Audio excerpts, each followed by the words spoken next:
Oh, yes, yes, yes. Yes, We yes, are yes. back. Wednesday, 2 o'clock. It's us again. Welcome back to the usual. I'm back from the bed of sin, I suppose you can call me.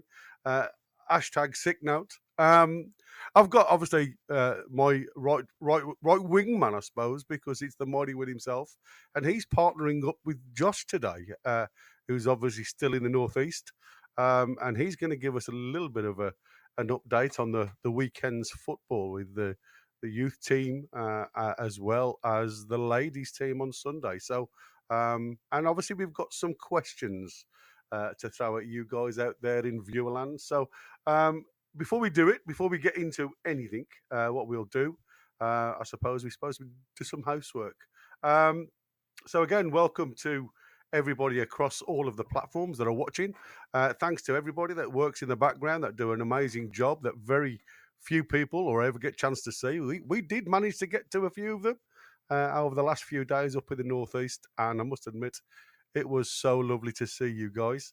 Like I say, don't forget to hit that like button if you enjoy the show. Just help us get further as a channel to other NUFC supporters. Subscribe, it's totally free. Don't forget to hit that bell for future content. We upload videos mainly live, but we do other things as well. So if you hit that bell, as soon as we upload a video, you'll get a notification. If you want to support us, help us grow, you can become a member. It's a small monthly fee. That'll give you a chance of winning a prize at the end of each month, as well as behind the scenes members-only content that Win does. I think you're doing a show tonight, aren't you, Win? Yeah, once upon a time. Once upon a time. And obviously Josh and Ben do stuff from the American point of view of what they've seen. So like I say, if you jump on board with the membership, then you'll get all that details. You can have a look at our webpage. It's nufctalk.tv. And that's all of the up-to-date news and content as we get it. We don't usually put up all the links and all the stuff that I think we've probably involved with so many players these days. You could probably call us Chelsea too, with the amount of players we potentially could buy. But if you've got a question for me, Win, or even Josh, then what you could do is throw a cue in front of that question. If we've got a chance, we'll have a look at it if it's relevant. But again, apologies if we don't mention everybody that's in the chat. I know you guys do like to talk amongst yourselves. But if you want to guarantee it, then use your $, and that message will be read out live on the air. And again, anybody that becomes a new member, but any members that want to be gifting, you guys will be highlighted and thanked. So straight away, it looks like we have got one body on board, which is Trolls. Thank you ever so much, Trolls. Yes, Trolls. And that has gone to Tuna. Oh, you put it up. Sorry, mate, I didn't realize. Tuna. So you've been gifted a membership. Welcome on board, my friend. Like I say, give Trolls a thumbs up. Nothing to do with effort. what you're getting a sandwich. Not a tuna sandwich. Bless you. If you're American, it's tuna. It's tuna for us. Yeah, exactly. Tuna. Right then, boys. How are we on this Wednesday afternoon? Is it still bitterly cold up in the northeast, or has it all gone back to Josh normal? is waltzing around here with shorts on all over the town. And listen, Josh walks around with shorts on in minus 20 degrees in Pittsburgh, mate.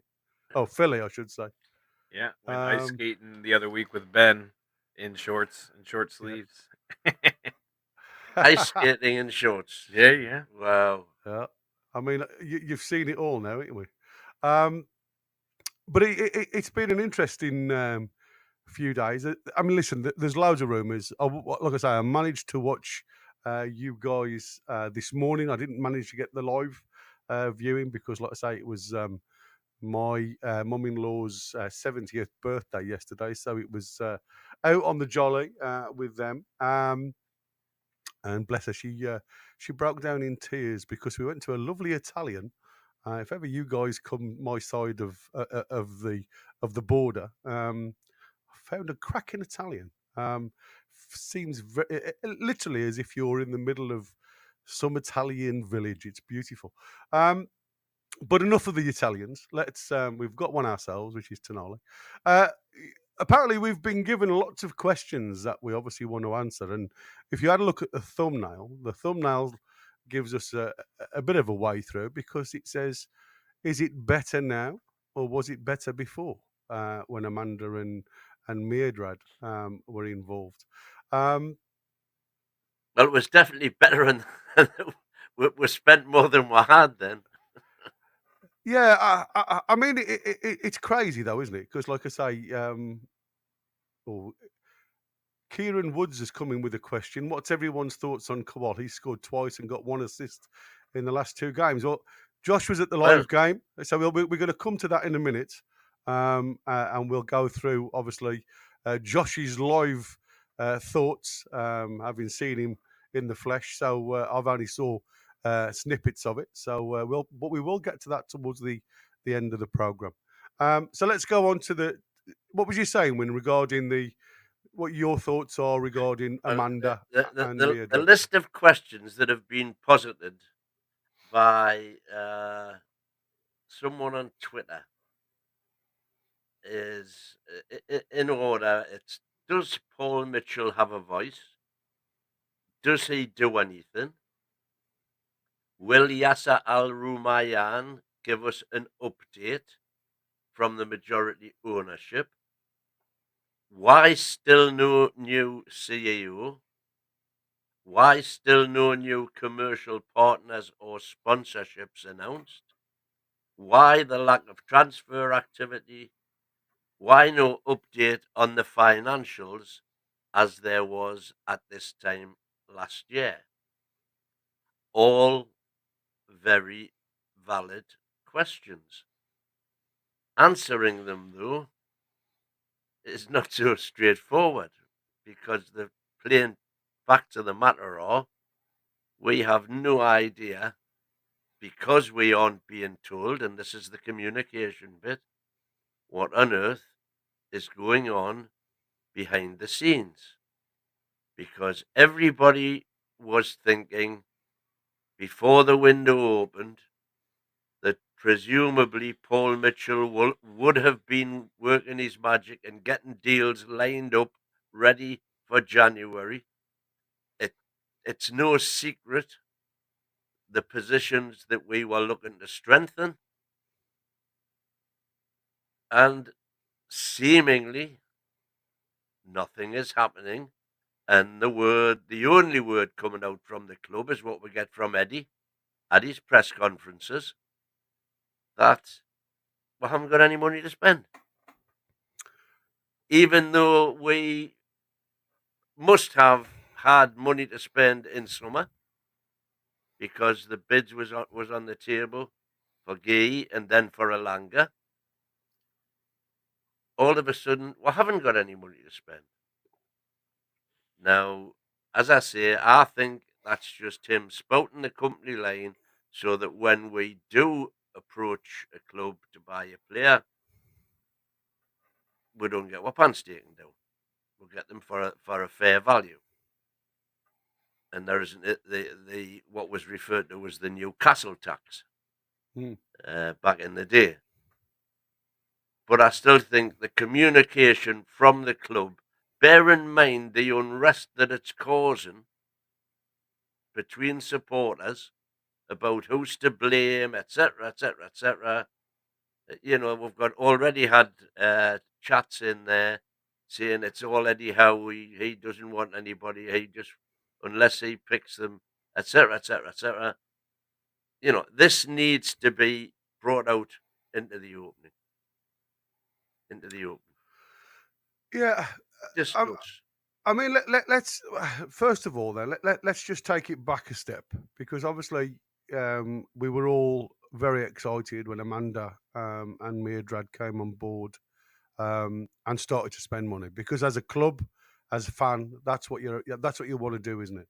You want to see the club spending on obviously some of the players that we'd never heard of before. But obviously they've been good boys. They've been very sensible boys. For me though, there has to come a point where, and this is where I agree with what a lot of financial experts, shall I say, have said in the past. We have to become a club or a club that sells as well as buys. We can't just keep picking the ripe apples from the tree because eventually PSR, as we saw last summer, will come back and bite us on the bum. But, Amanda and Mairdad were in the public eye a lot more than we see anybody now, unless you visit the stack, obviously, because, we've seen lots of the chair people in the stack having a jolly. But for me, it's more the fact that, when Amanda was on board, there was quite a large snowball being formed, wasn't there? Because it wasn't just the first team that were being purchased; it was also the upgrade and I suppose, the evolution of the women's team, which Amanda obviously took a massive liking to, and the fans got on board with all that. So, was it the fact that now, we've turned a corner? And we are now trying to be more sustainable, more future proof by getting us in a position of wealth and prosperity where, like I say, come the time where a lot of potentially, I would say, when are potentially a lot of teams could be in a position where we were in June, that we can go ahead and start picking off all of the cream from the top of the milk. I mean, like I say, I've had no information regarding where we are financially. We're still waiting with eager eyes to see the financial scope of things.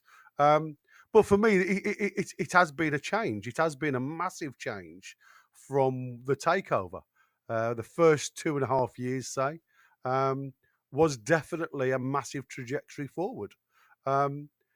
And they were in the public eye a lot more because they were involved in a lot more things within the club as well as outside the club.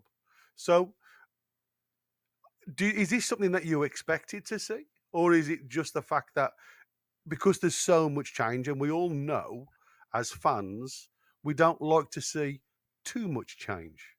What's your thoughts on that? I mean, I think for me, when you're trying to build long-term stability, you don't build that overnight. Think of it like even in a parallel of a diet. You can go do these crazy fad crash diets, but more than likely they're going to come back and haunt you, have some sort of consequences. So maybe there's some things we could do if you wanted to be more aggressive in the short term that could in the short term feel like more progress, but it might come back to burn us. Hence, you know, those early windows where we went out, we splashed the cast, and we needed to. Don't mistake me. We needed to do that. Otherwise, we probably wouldn't be sitting where we are today. But that had some consequences to it. Now, I still am kind of with Win. I'm no expert. I don't sit here and really get into the minutia of the numbers, but I just don't understand how we can be inactive for 3 windows and still not be in a position where we could afford. The other big thing that's just really draining on me in all of this is, as much as I understand sometimes the short term reasons not to sell a player, I went on quite lengthily over the past couple of weeks that as much as Dubravka has been doing a great job, we all wanted to sell him a month ago. We can't just change our minds from a business perspective because unfortunately PSR makes you have to approach some of these things as a business, not as just purely what would probably be the best decision. And lastly, on the communication, I see a lot of people in the chat with their different various opinions, but I kind of agree with some of the things I'm seeing from Kevin in that I don't know what you can say because, I'm sure many of us all work in business of some capacity in their lives, but in business, you don't go telling everything that it's like when you're going and buying a car, you don't walk in and just say this is how much money I have and things like this. So I don't know how. Obviously we do need more communication. I feel like it's been a while since we've heard from Paul or Ramayan or somebody. I think it would be very much warranted at this point because Eddie has to answer stuff that he shouldn't have to answer. That's exactly my point. Yeah. That Eddie Howe is being asked questions that he should be asked questions on the first team tactics. By all means, what he wants. Which positions need strengthening as a group. But for him to be constantly asked about PSR and FFP issues, that to me those questions should be handled by somebody else, and somebody else should have to face the press. Yeah. And right now, there's only Eddie, who is Newcastle United's public face, and that shouldn't be the case. That's my argument. No, absolutely, and I'd agree with that statement. But kind of going back to round out my point was just it is a fine line of what can they say to be transparent with us without showing your hand, because we don't want to show our hand.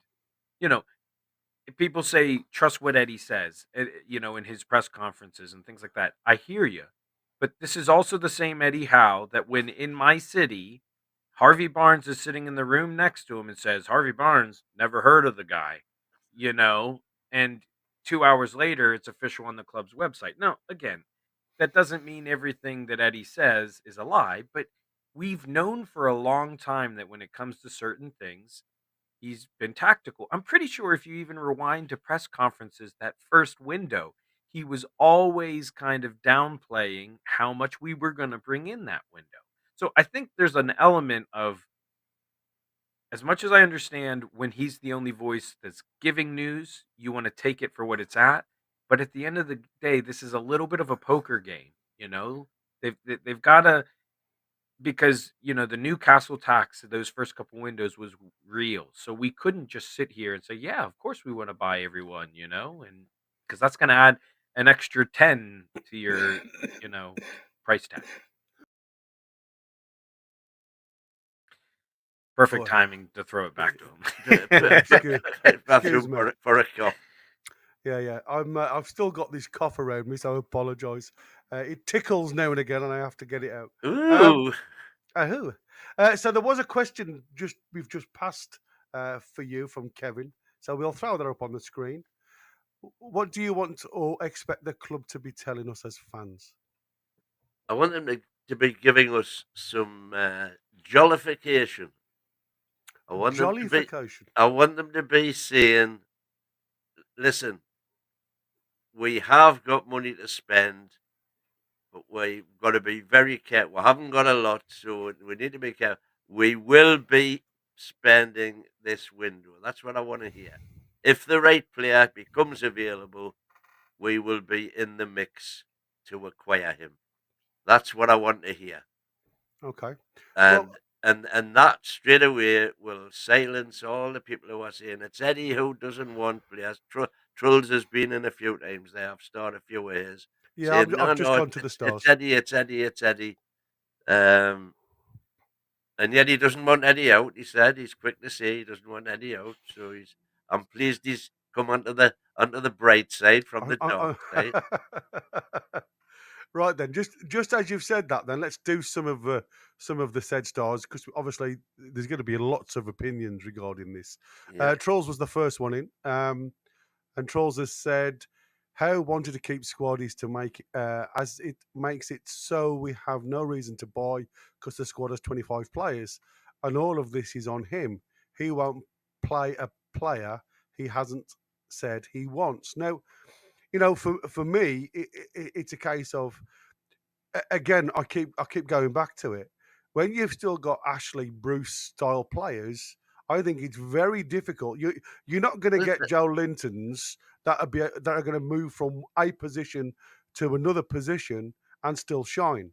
And I think we've seen that. I think we've seen players that have reached the ceiling, and as Newcastle have progressed regarding their style of football, these said players are starting to drop off now. Yeah, I mean, as much as no one wants to hear it, we got to remember we had Holland like contracts on the books for Isaac Hayden. Yeah, You know, it's mental. how are you going to sell someone like that? It put us as a seller in a hard position. Now, at the same time, I'm not pardoning.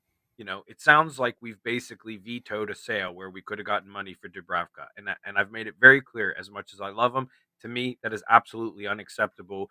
If you have 5 goalies on your books and you cannot trust over half of them, that's ridiculous. There's no one else has that many training keepers and yada yada. So to me, that's poor management of your assets.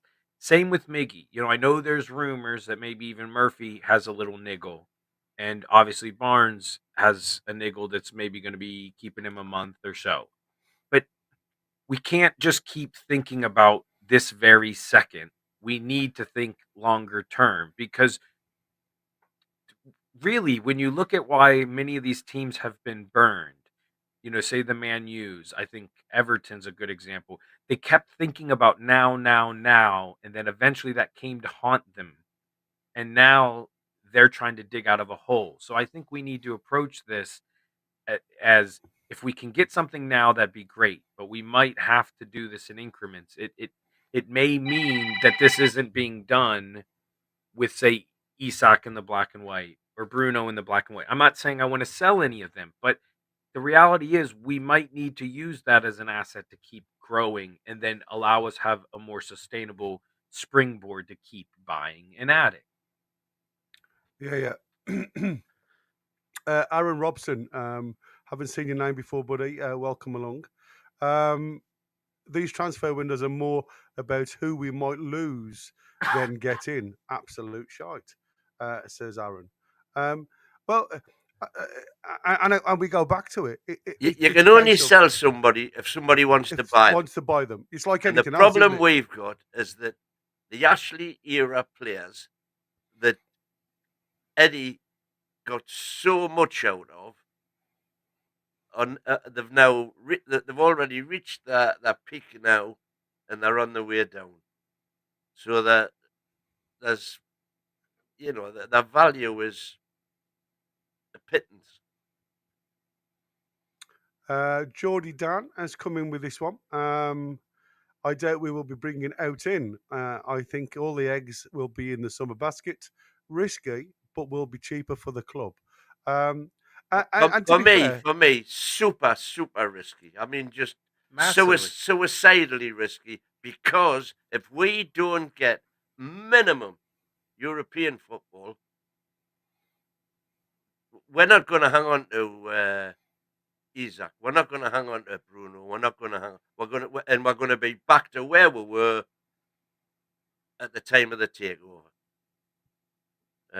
We have to consult. We're buying now from a position of strength. This is the time to push the boat out, and just you've got to back Eddie now. He's had virtually no reinforcements at all now for 3 windows. It's got to be done now, otherwise we're going to lose everybody. Yeah. Well, I mean, you've had the conspiracy of the PIF just not backing Eddie out, haven't you? You've said that from the start of January. Trolls has come in with we are taking a huge risk if not getting a right winger if Murphy's injured. Well, obviously we're going to come on to that because there has been talk now that Murphy came off against Bournemouth due to an injury, and he said that we're up the creek without a paddle. Well, Eddie's quote on Jacob just felt his calf slightly, so we withdrew him. Mm-hmm. Joe Willock felt his hip slightly, so we withdrew him. Joe Willock was a sub, wasn't he? Sven had an ongoing groin complaint, but we think he is going to be okay. The same with Alex. Sven was just being open by Cliver, to be fair. He looked the most awkward I've seen Botman in it since his return as that right centre back, if I'm honest. But again, we can come on to that a bit later. Same with Alex. We hope he will be okay. Yeah. Steve has put down there isn't a lack of communication because there's nothing to report. Nick Thornton has put down. Bear with me. I think everything is tied into the stadium announcement when sponsors will be announced, and we spend big in the summer. The trouble is, summer will be too late. And if those sponsors are all lined up, then there's nothing to stop us going to the max right now. At the very least, right, we know that after the sale of Anderson and Mindy, we had reached equality as far as FFP was concerned, PSL. So we know on the 1st of July, at the very, very least, we have the extra £35 million per season, which you're allowed to overspend. So let's assume, and my figures are all wrong, we do know for a fact that at the very least we've got another 35 million to spend, because the 35 million from 3 years previously drops out of the equation. So we've got 35 million. So that straight away is 150 million amortized over 5 years. So that's what we've got at the very, very, very, very least. So for a risk losing any of the big five by not getting Europe when we are in this position that we're in, with a cup final potentially to come.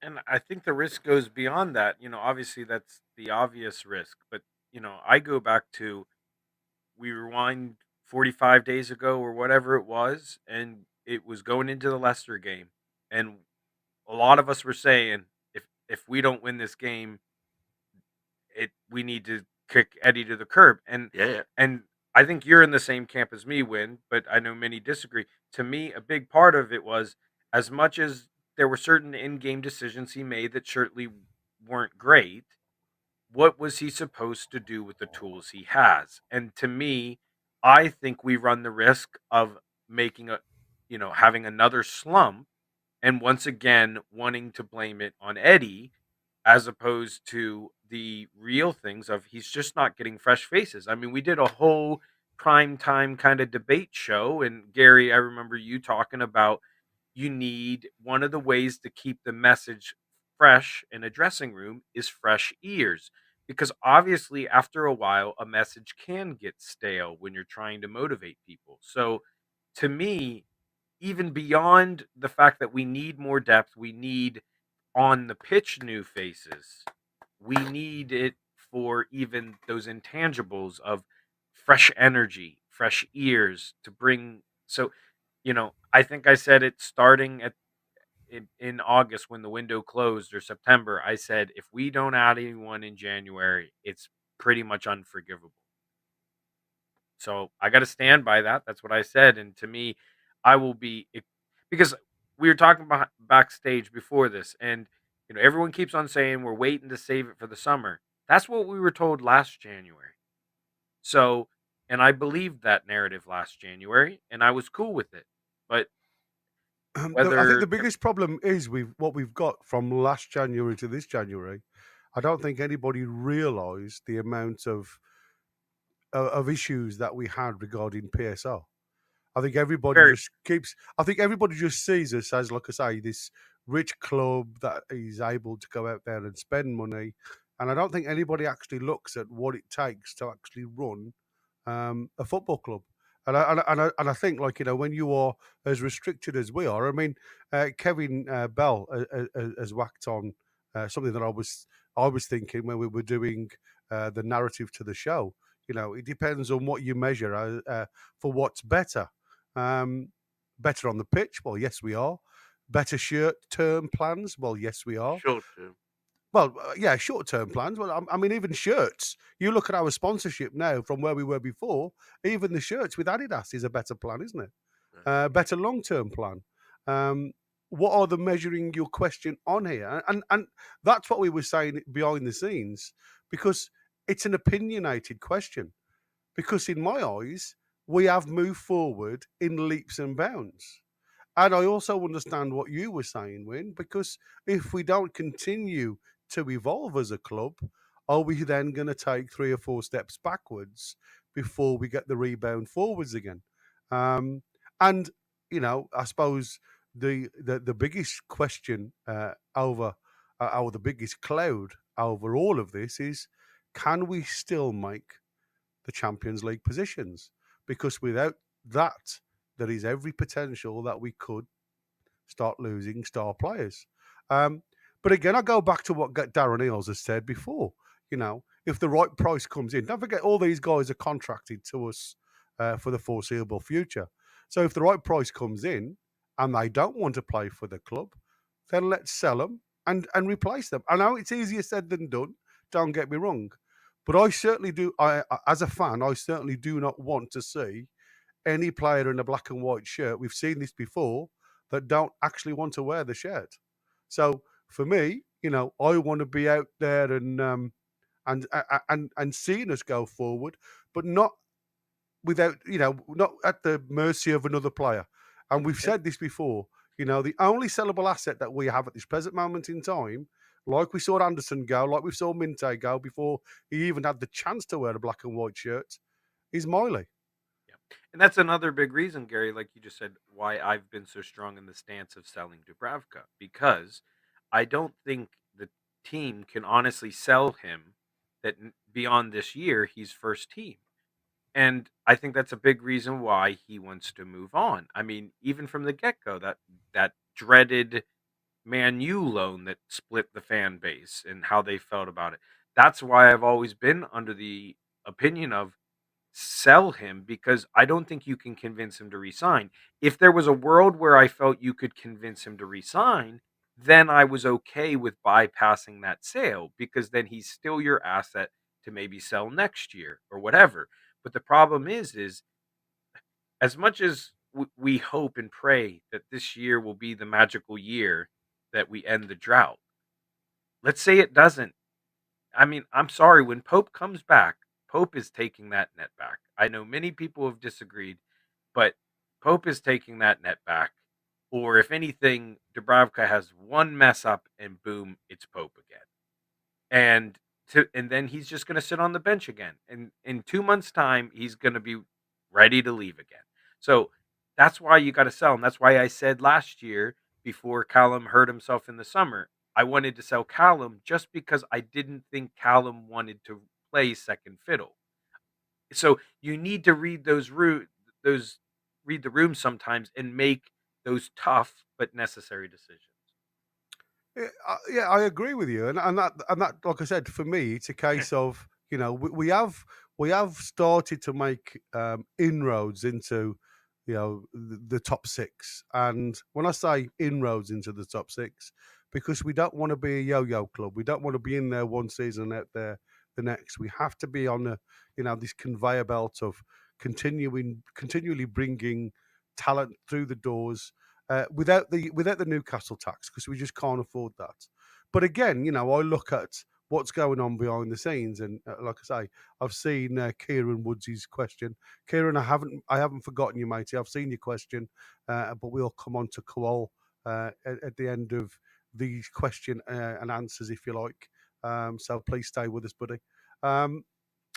There's a lot of people in the chat that are obviously talking. I mean, Mace is talking about the under 21s as well, and for me, that is probably Newcastle's biggest letdown in the past, because we all know that Mike Ashley just wasn't interested in the academy whatsoever. He didn't care who those kids were, and there was a massive void between the kids, the under 21s, under 18s, and the first 11.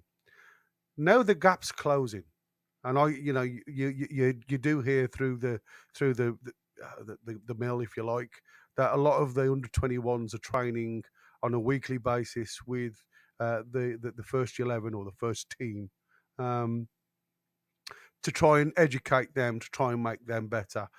So moving forward, if I'm honest with you, with the under 21s and even the lads that have gone out on loan, with the likes of Pivas and stuff like that, even though he's not playing much, there's a potential that these guys will have the necessary goods, if you like, the talent to actually come in and start questioning, maybe not getting in, but certainly putting a little bit more pressure on the lads in the first team as we speak. And I think that's where we've got to be going forward. I saw a comment earlier. I was reading about Man City bringing in 3 players, but you look at the business that the Man City have done in the last 12 months and how many sellable assets they had. We're talking about Alvarez that was never replaced. And yes, all of a sudden you've got a knee-jerk reaction now because we know that Haaland can't play the entire season. So they've had to go out. It's more or less they've been forced to do it. And with the right money, which is what they've got the commercial business. And I think that's what hurts us as fans. When we start seeing other clubs, I mean, I've just heard this morning that Nottingham Forest have thrown in a crazy bid for Wissa. Yeah, but as far as Man City's concerned, what you got to remember is they took massive amounts of money. They sold Alvarez, Cancelo, Howard, Bellis, Gomez, Doyle, and got good loan fees from the players they loaned out. Yes. Foxy mentioned that on the forum yesterday, and I looked it up. And I mean, Man City could spend 80 million and virtually Not even blink an eye. not even blink an eye. Exactly. But we're not in that situation, are we? And that's what I said. No, because we haven't got any players. We've either got players who are on contracts, which they're not going to get elsewhere, so they don't want to leave, or we've got players that other clubs don't want, at least not for anywhere near what it would cost to replace them, even to replace as a squad player. Yeah. But I get back to the fact that if we do not consolidate in the transfer market this window, where we are right now, we are going to live to regret it, because if that results in not getting Champions League, then we're going to be back to square one, because the chances of us finding players of the quality of Bruno, Tonali, Isaac, Gordon even for 45 million, we're not going to get that again. We're never going to be that lucky again, I don't think. Well, obviously, the beauty is, however, that we've got all of these players tied up to long-term contracts. So unless they spit that dummy out, which I don't think any of them are the type of characters to do to do, then we've got them, whether they want to leave or not. Exactly. But that's what I'm saying. Any club that wants these said players will have to pay the money to get them, regardless of whether they want to wear a black or white shirt or not. Yeah. Ron Turnbull has come in with a question win. After we sold Anderson, Bruno, J7, Anthony Gordon, Isaac all got new contracts. Isaac didn't get a new contract because he refused so that 35 million's gone, right? Well, that's the first thing. Isaac didn't get a new contract. J7 rose 80 grand a week. AG rose 80 grand a week. So that's 160 grand a week. That's costing us 8 million out of the 35. Also, wasn't the J7 extension before the sales? Wasn't that late spring? Oh, well, I thought that. I was going to say that. Wasn't that the one before? Well, anyway. Well, it doesn't matter, does it? What I'm saying is it's still under the umbrella. You don't take what the current wage on. You only take what the increase in the wage was, which is additional to last year. And by the way, since then, we've already lost a whole host of players, albeit just on 20s and 30s and 40 grand a week. But they are no longer on the books. So that's more or less covered itself. Yeah. So that's it. A question, no, that doesn't use up the 35 mil. Mark Todd has put. I mean, a question that I put before is the fact that and we'll never be able to compete unless we take it to the courts. The greedy six are miles ahead financially. Now, the biggest problem with that is what we said before. As much as Man City supposedly won, it was just the fact that it was rewritten. So it's not changed anything. You know what I mean? And I think that is the problem. And the fact that Man City have looked at having really big QCs now supporting them, and obviously they've got the 155 going on, or 115, I should say, which also seems to be, that there seem to be nil and void of any judicial from what you hear and what you read. It looks like it's going to be a bit of a slap on the hand and don't do it again situation, rather than, or at least a financial punishment, which is not going to affect them whatsoever. So I don't think where we are at this present moment in time, even if we did decide to take these people to court, because at the end of the day, regardless of where Newcastle are, it still takes 14 votes from other Premier League teams to actually get the decision through the door. And as we had some people on our side, we now haven't got that many on our side, because obviously there's a bit of a sway regarding where we go forward. And don't get me wrong, I understand the likes of the Liverpools, and we were talking when we were all together. We had a Liverpool fan that was jumping through hoops, to be fair, to come and talk to us when we were in the casino win. Remember? And he even though he'd had a few beers, he was talking quite openly and candidly about the current state of affairs. And he took it on the chin when I turned around and said, listen, it was Klopp who cried, yeah? And it was the executive of Liverpool Football Club that obviously started all this ball going, because nobody wanted another Man City. And that's where we find ourselves now, from being the richest club in the world. The shackles are well and truly on. It's never going to happen. We're never going to be there. I've seen another one in the questions. We have got so many questions behind because everybody wants a go on this one. Let's have a quick 10 minutes on the starred. Oh, that's what I've been doing. All these are all the starred ones. Yeah. So Kevin Ball again has come in with maybe, just maybe, because Amanda was so open about our business, it's had a knock-on effect which is impacting us now. And that's quite a good example of what I was saying before. Is it the fact that now, like you were saying, Josh, we have to be a bit cloak and dagger. We Yeah. can't have literally everything wide open to the general public. Yeah, I mean, in her defense, we were talking about this again at the beginning. I don't remember, Win was saying he felt like he remembered stuff almost weekly from her. And again, I don't mind some dialogue, some informal dialogue, but I don't ever remember her giving big reveals other than just a couple times a year. So I think with what Amanda did, I don't think she did much harm. The only thing is she was very I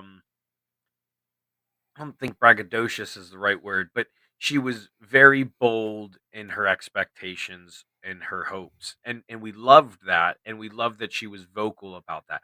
And I think going back to one of the earlier questions, what can the club say that maybe gives us a message but doesn't play your cards is things like that. Because that doesn't reveal your hand in how much money you have, etc. But it reassures us that they're still committed. Because I think of this funny meme that I saw one time, showing my age as the younger statesman here, but it was joking about, different generations in the working world. And basically, they were talking about my generation and how you constantly need that reassurance of what you're doing is good. And it's so true because I can be that way, that my boss could tell me on Monday that he was so proud of what I did on that project, yada, yada, yada. And 2 weeks later, I'll be panicking and saying, oh my God, I'm going to get fired. Oh my God. So sometimes I think we as fans, we just need that reassurance that the mission, the objective remains the same. And because we're not hearing that, and then we're not seeing it via action, I understand the antsiness for sure. Yeah, I agree, but you know what? I actually agree with what Kevin's written here. Amanda's approach was perfect at the time because I think we felt so despondent as a club, as a group of fans. Um, and he goes on to say we've moved on now to a phase two where we're competing properly and we Well, need let's to not change get into tact. Jesus, God Almighty. No, but I agree with you as well, Gary. What we needed in the beginning, in a way, was kind of a hug, you Yeah, know, and, absolutely. and, and that's what she kind of gave us. She didn't really give us real substance in what she said. What? No. What you really gave us was money to go out and Was buy. hope. Yeah, she Yeah, gave us but it was hope. money as well to go out and strengthen the squad to avoid But we relegation. know it Yeah, wasn't but we her also money. fell under the PSR ruling then, didn't we? And that's what I'm Yeah. saying. Yeah, It's I great mean, at the time, and that's what I said. You know, if we all had that crystal ball at the time and realised what financial scrutiny Amanda was going to put us under, would you have still been as happy? Absolutely. Oh, okay. Well, there you go then. So that's what I'm yeah, I saying. think You I know, think I would for me, too. I like to, you know, like I say, I've seen far too many good old teams go bang because they want to go gung ho too soon. And like I say, I know we've got the money. It's got nothing to do with the money. But I think you know, you've said it in the past. When I mean, I've said it in the past. You know, we're the type of team that got into the Premier League under this ownership, if you like, on a very, very slim, narrow margin. Um, we had to prove so many things just to get these guys on board with us. And Amanda did, you know, that's what I'm saying. As much as it looks like, or it probably sounds like I am knocking what Amanda did, I will always hold her to my heart because she got us the backing through the Premier League doors because they were totally against any of that. So, you know, for me, it's a fine balance. Yes, we were on a crest of a wave, but now we've plateaued a little bit. And I hope, you know, that plateau doesn't stay a step back or two step backs. It may be just the fact that now we just need to, you know, normalize what's happening around us before we move on again. You know, I mean, I'm hoping we get a sale, and I'm hoping we buy at least one. Because, like I say, I think there's plenty of names out there that aren't overvalued as we speak at this present moment in time. And I think there could potentially be, you know, a bright young star coming our way um, if we play our card right. I mean, you know, everybody was talking about Marlon coming and everything else, and the next thing you know, he's gone for 20 million to Aston Villa. Um, that surely shouldn't be out of our wage. But again, isn't it surely up to Eddie as well to see whether whatever comes in fits the narrative? It shouldn't just be, you know, Paul Mitchell going out and buying players that we've never heard of if it doesn't fit the scope. Um, Now, that was another part of the question, wasn't it? Because I suppose we've spent 40 minutes or so talking about Amanda and now, and we've already gone over this, I don't know how many times. So the other question one that was put to us, and I say a lot of people came up with these questions um, when we were at the meeting about Paul Mitchell and everything else. So does Paul Mitchell have a say at Newcastle United? Now, I've heard um, you, Mighty, say when you were talking to Chris once about obviously you still believe that Eddie Howe has more say than Paul Mitchell On first team matters, yes, I on believe. first team matters. Um, And according to what I picked up this morning, because obviously I did a bit of digging around, it says Paul Mitchell does have a significant role at Newcastle United. He's the current sporting director of the club. In this position, he is responsible of overseeing player recruitment and other strategic decisions related to the football team. His influence is evident in various transfer decisions and the overall direction of the club's sporting strategy. Um, it goes on to say, or the second part to that question was, what does he do? And obviously, people are questioning what Paul Mitchell's role is at Newcastle because we've not seen any advancement from obviously since he's been on board, which was obviously quite a big debate that you and Chris had a few weeks ago. Um, And it goes on to Paul Mitchell is the sporting director, as we just said. In this role, he oversees players' recruitment, scouting, overall sporting strategy. His responsibility including identifying and signing new talent, working closely with the coaching staff to ensure the team has the right players to succeed, and managing the club's long-term sporting vision. Mitchell has a strong background in football management, having previously worked at clubs like Southampton, Tottenham, RB Leipzig, and Monaco. His expertise in recruitment and development have been instrumental in shaping successful teams. Now, for me, I said I looked at Paul Mitchell well before he came on or came through the Newcastle doors, and he was my first choice, regardless of all the other ones that we were linked to or we've spoken to, because of his past history.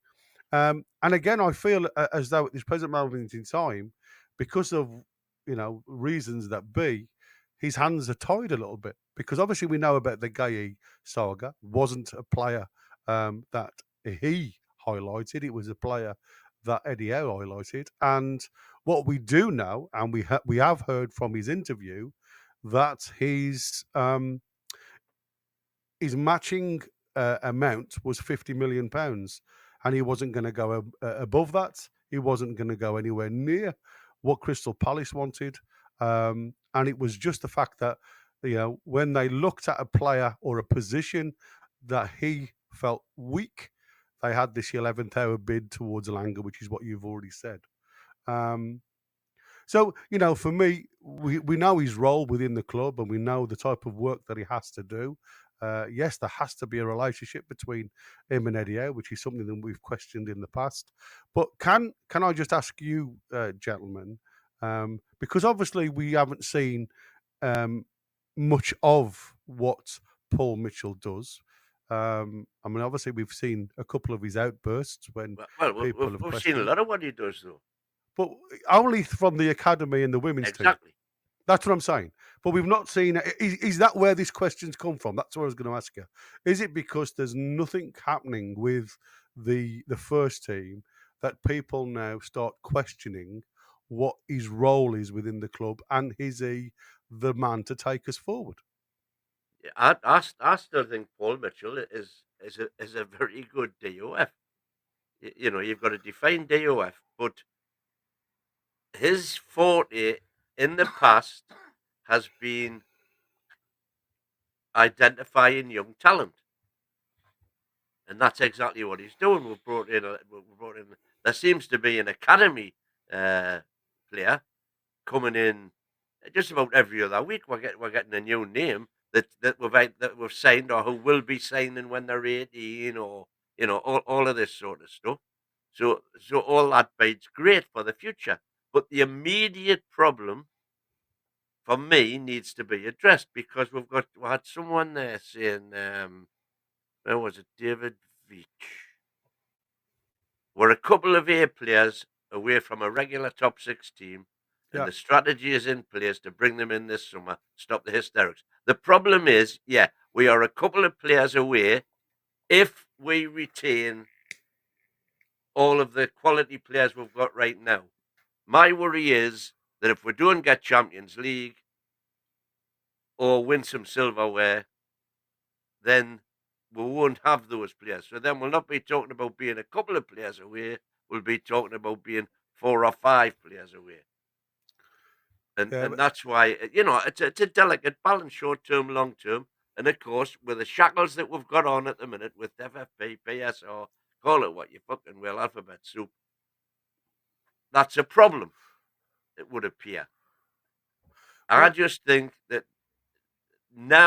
right now is the time that we've got to grasp that nettle and strike from as I say, from a position of strength and not a position of desperation.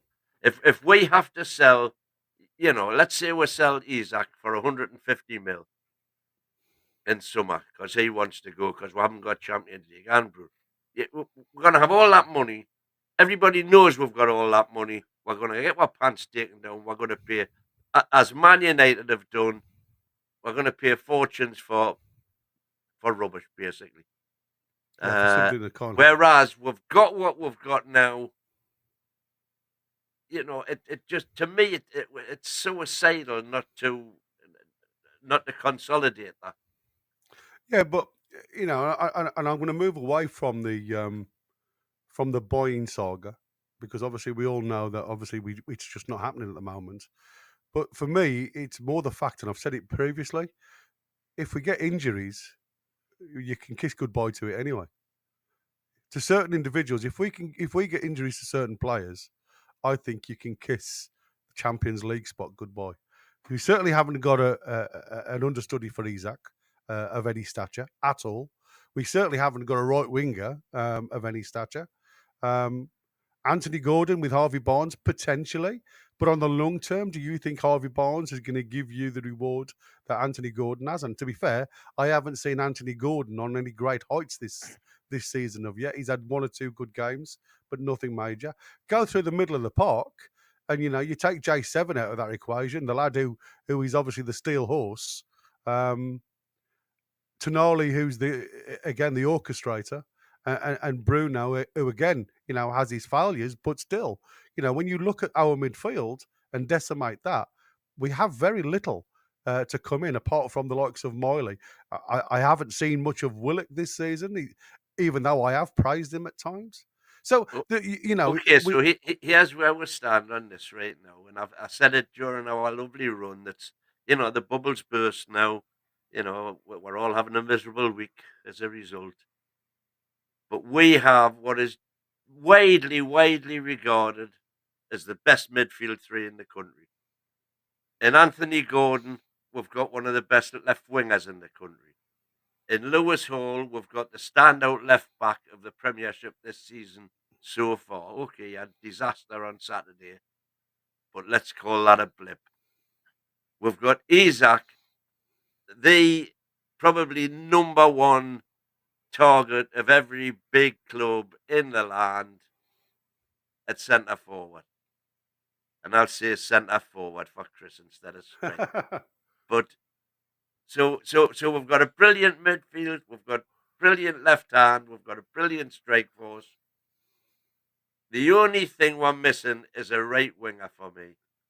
We've got cover now at centre back, and even then we've got Lascelles to come back in. We've got Kelly to show us what he can do. We've got Livramento and Trips at right back. We've got Target and Hall at left back. I agree with the sentiment of what was said. Two quality players into that team, and I just think we're guaranteed Champions League. Whereas once you start losing any of those pieces of the jigsaw, you're starting again. You've got all the pieces in the box, and you're having to start from scratch yet again. Why take that chance? In addition to all of that we currently have, we've also got what I consider to be one of the best young managers available. And if Eddie Howe was to leave Newcastle, there'd be queues lining up to take him. Absolutely lining up to take him. So why would you risk all of that? It doesn't make any sense to me at all. And this is why I want to hear something from the board to say, listen, we ain't going to risk all of that. Yeah, and I agree with you. When my big thing comes, I think the only thing I diverge a little bit is there are maybe one piece or two pieces that would be expendable that I think you could, like, I'm wearing my Bruno jersey right now, but at this moment in time, if a big offer came in for Bruno, I think Bruno is expendable. The only thing that he really brings us is the fact that I think he truly gets the club, and that is a lot. That is a very big thing that you can't underestimate. But you look at the value that we brought him in for, and we've got a new DOF who is renowned for finding Bruno-esque players at good value on the continent. And I think my only thing is I am in your camp though when I think there's money. So if there's money, go address the right winger.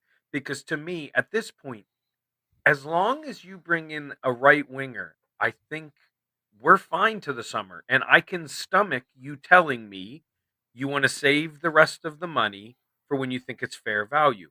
But it's too much of a gamble not to add a right winger because to me, you're 1, 2 key injuries away from not even being within a sniffing distance of Yeah, Europe. And failure, I as I call it. agree. And the one thing that the only person to me at this moment in time who is true, or two people that are truly or not expendable, is Isak and Tonali. Yeah. I've said many times that to me, this whole turnaround stems from Tonali. It's been a domino effect of having Bruno a couple yards further, so his amazing passing is right outside of the box as opposed to the middle third of the pitch more often than not. It allows Bruno to get a shot off every so often, which he has a decent shot on him.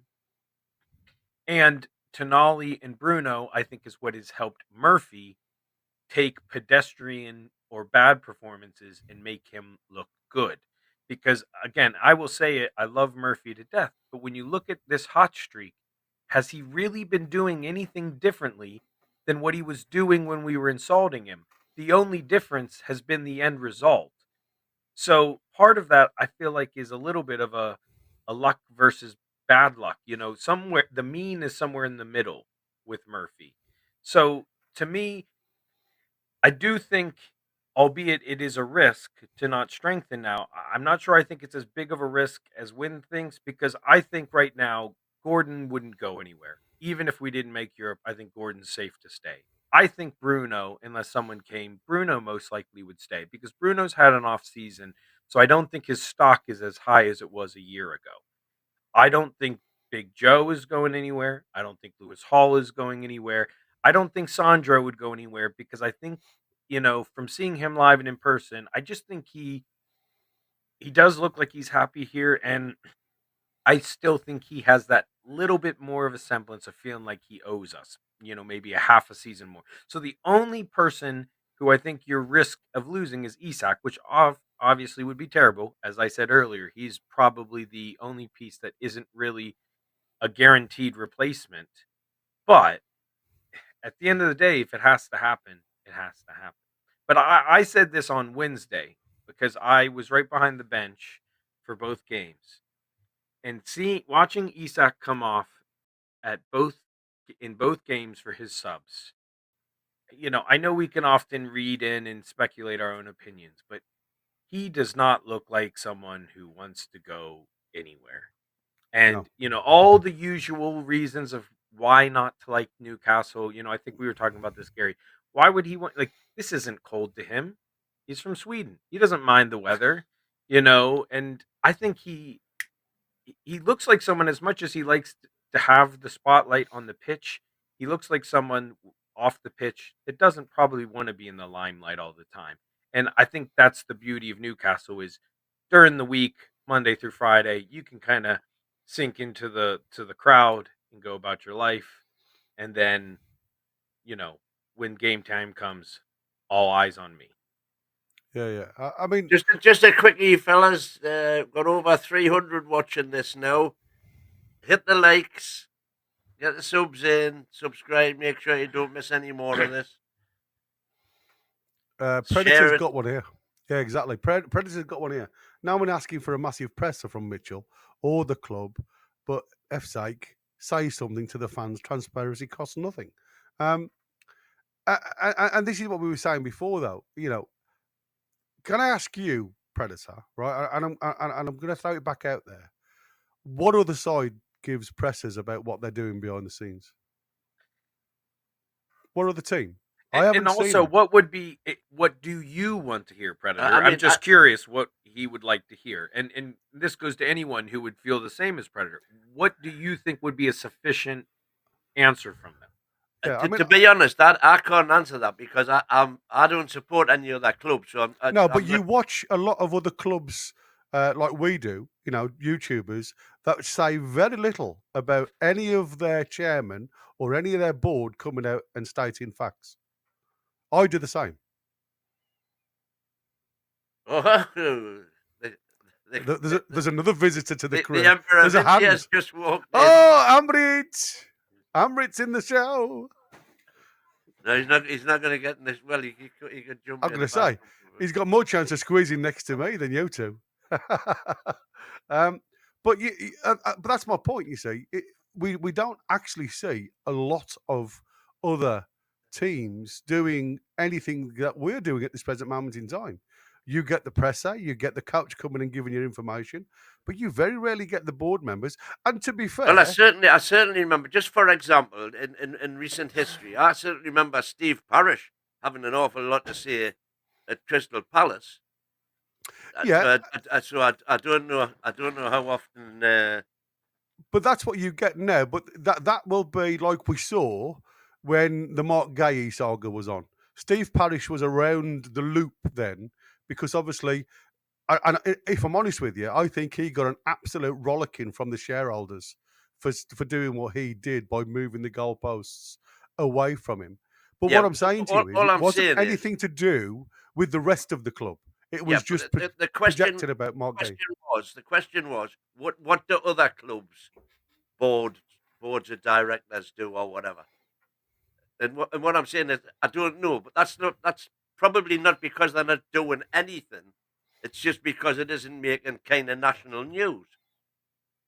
And they could well be doing a lot more than what our current board are doing. Yeah. I mean, I don't think you get a lot of information. Finding a replacement for Darren Eales and things like that. That what's going on. We've got a briefing that Jacobo Solis had been parachuted in, if you like, to take closer control of club affairs all round. That's right. And we haven't heard a word from him. Well, let's go on to the next question then, because I think that probably just falls across, because it was asking about Yasser Al Rumayyan.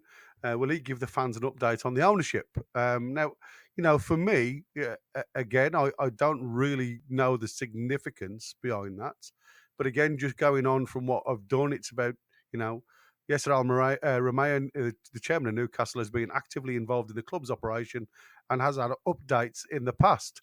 Recently, there has been discussions about significant announcements related to the club's future. Now, obviously, this isn't going to be coming from him, and I'm on about the redevelopment and everything else. You've heard from, how much money they're willing to spend and everything else. And again, it states that. While there isn't a specific update from Al Rumayyan at the moment, it's likely that he will continue to keep fans informed about any major developments going forward. And I think that's the problem. I think the problem, what we've got to remember, guys, it's not just the football that these guys have to look after. It's also about the development, and there's going to be so much red tape going on regarding the redevelopment, and even that's gone quiet at the moment. So again, I go back to what I was saying before. These guys run a club. They don't run the coach. They don't run the football. They run a football club. And again, it's about, they will only come out and say things, as we've seen, when there's something to talk about. And at this present moment in time, for me, with all the red tape and regulation that they must be going through to try and find the best way forward to redevelop either St James's Park or relocate, I think it's going to be quiet on the on their front. I don't think there's going to be a lot more to say until they've got something on board with that. Is that am I right in saying that, or is that just something that's completely hot air? I would agree with you, Gary. Like the financial people, again, I will agree with Win. I don't sit here and watch every Arsenal press conference, Man U press conference, so on and so forth. But I don't think you're regularly hearing from those entities. I think the main person for me personally that I'd like to hear from that we haven't heard from was I'd like an update from Paul. Where does Paul think this last half year's come? I know some people wanted to start throwing blame at him already in the summer, and I thought that wasn't fair. I referenced, think back to any job you've taken, whether you're an expert or not, whether you were overqualified or underqualified. No one gets up and running in 6 weeks and just boom. There's too many little things you work through, trainings, so on and so forth. So to me, those kind of guys, I don't expect to hear anything from other than those big time decisions.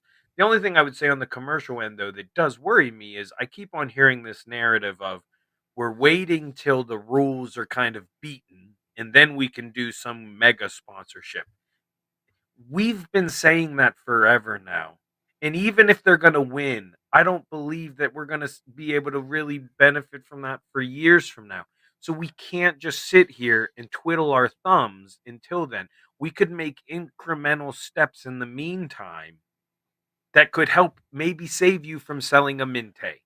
Maybe it doesn't help save you from selling both players, but it might allow you to keep one of those guys because you got one more commercial deal in or something. Yeah, yeah. I agree with you, Josh. Totally.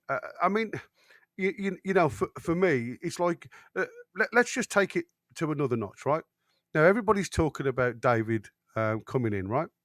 So we are thinking about buying this striker, but don't forget, he's only going to be free in July the 1st.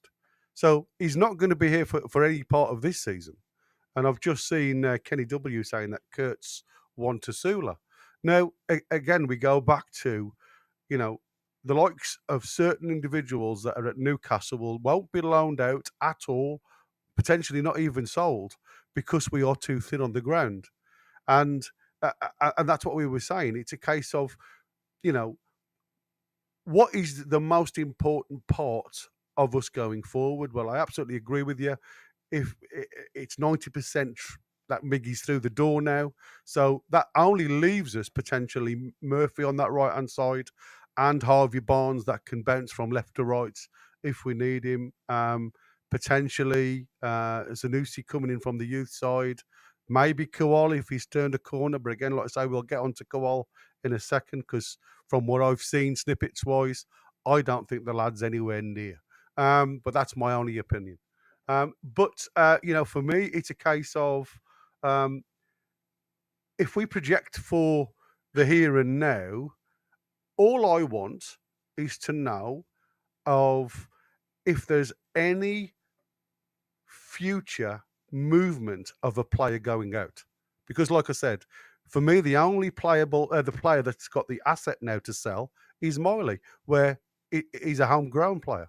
So I agree with you. I want players through that door. I want to see us moving forward and projecting a squad of 20 plus players, but I don't want to see our most sellable players being sold come June the 30th. That's the way I look at it. So I agree with you, and that's why me and Win, when we were together over the last couple of weekends, the weekend, I know you're really adamant that this is the pot of gold that we've got, but I'm just because I haven't seen it. I am one of these guys that until I can see it in black and white, it's got to be proven to me. You know what I mean? I want to see it, and we'll come on to a couple of questions that were part of that, part of a multiple amount of questions that were sent to us, was asked to us while we were there in Newcastle, and the next one was as you've just rightly said there, Win. Why haven't Newcastle got a new CEO in place of Darren Eales? Now, I'm going to throw a little bit of a curveball here, and I'm going to say to you guys, and again, this goes out to other clubs that I haven't ever seen do this, apart from certain nights where it's come and meet the board night. We spoke to Simon Kappa, or you did personally, Win, who said no comment when you wanted to film it. We saw a couple of the new boys, Simon Mian there. Unfortunately, I couldn't remember his name at the time. This is the new Chelsea guy that's come on board.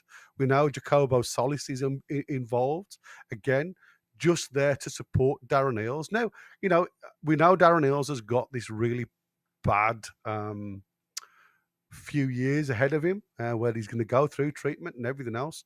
But to me, seeing him at the stack with his wife and the rest of the board quite openly having photographs taken, quite openly chatting to people. I don't ever see that from any other club, where you can go up to anybody in a public area. Well, I've never seen them really involved in anywhere where there's supporters from other clubs. They keep themselves to themselves. So, for me, they are transparent. They are open. They are open for any fan to go forward to say hello. And I mean, Pete and Tim, the twins, were up there for half an hour talking to Kappa. They were having a real one-to-one session with him. And, they came back and he'd answered a lot of their questions. Now, obviously, that's not to the general public. That's not to the general public. I understand that. But again, we can't be too transparent to the general public. But it does seem to me as though they're willing to answer some of the questions if it's forwarded to them. As I say, I mean, I can't comment for what other clubs do and don't do. All I know is that it seems crazy that we've ended up in this apparent money trap when every other club is hunky dory. And we, in terms of revenue and wages and all that, we're nowhere near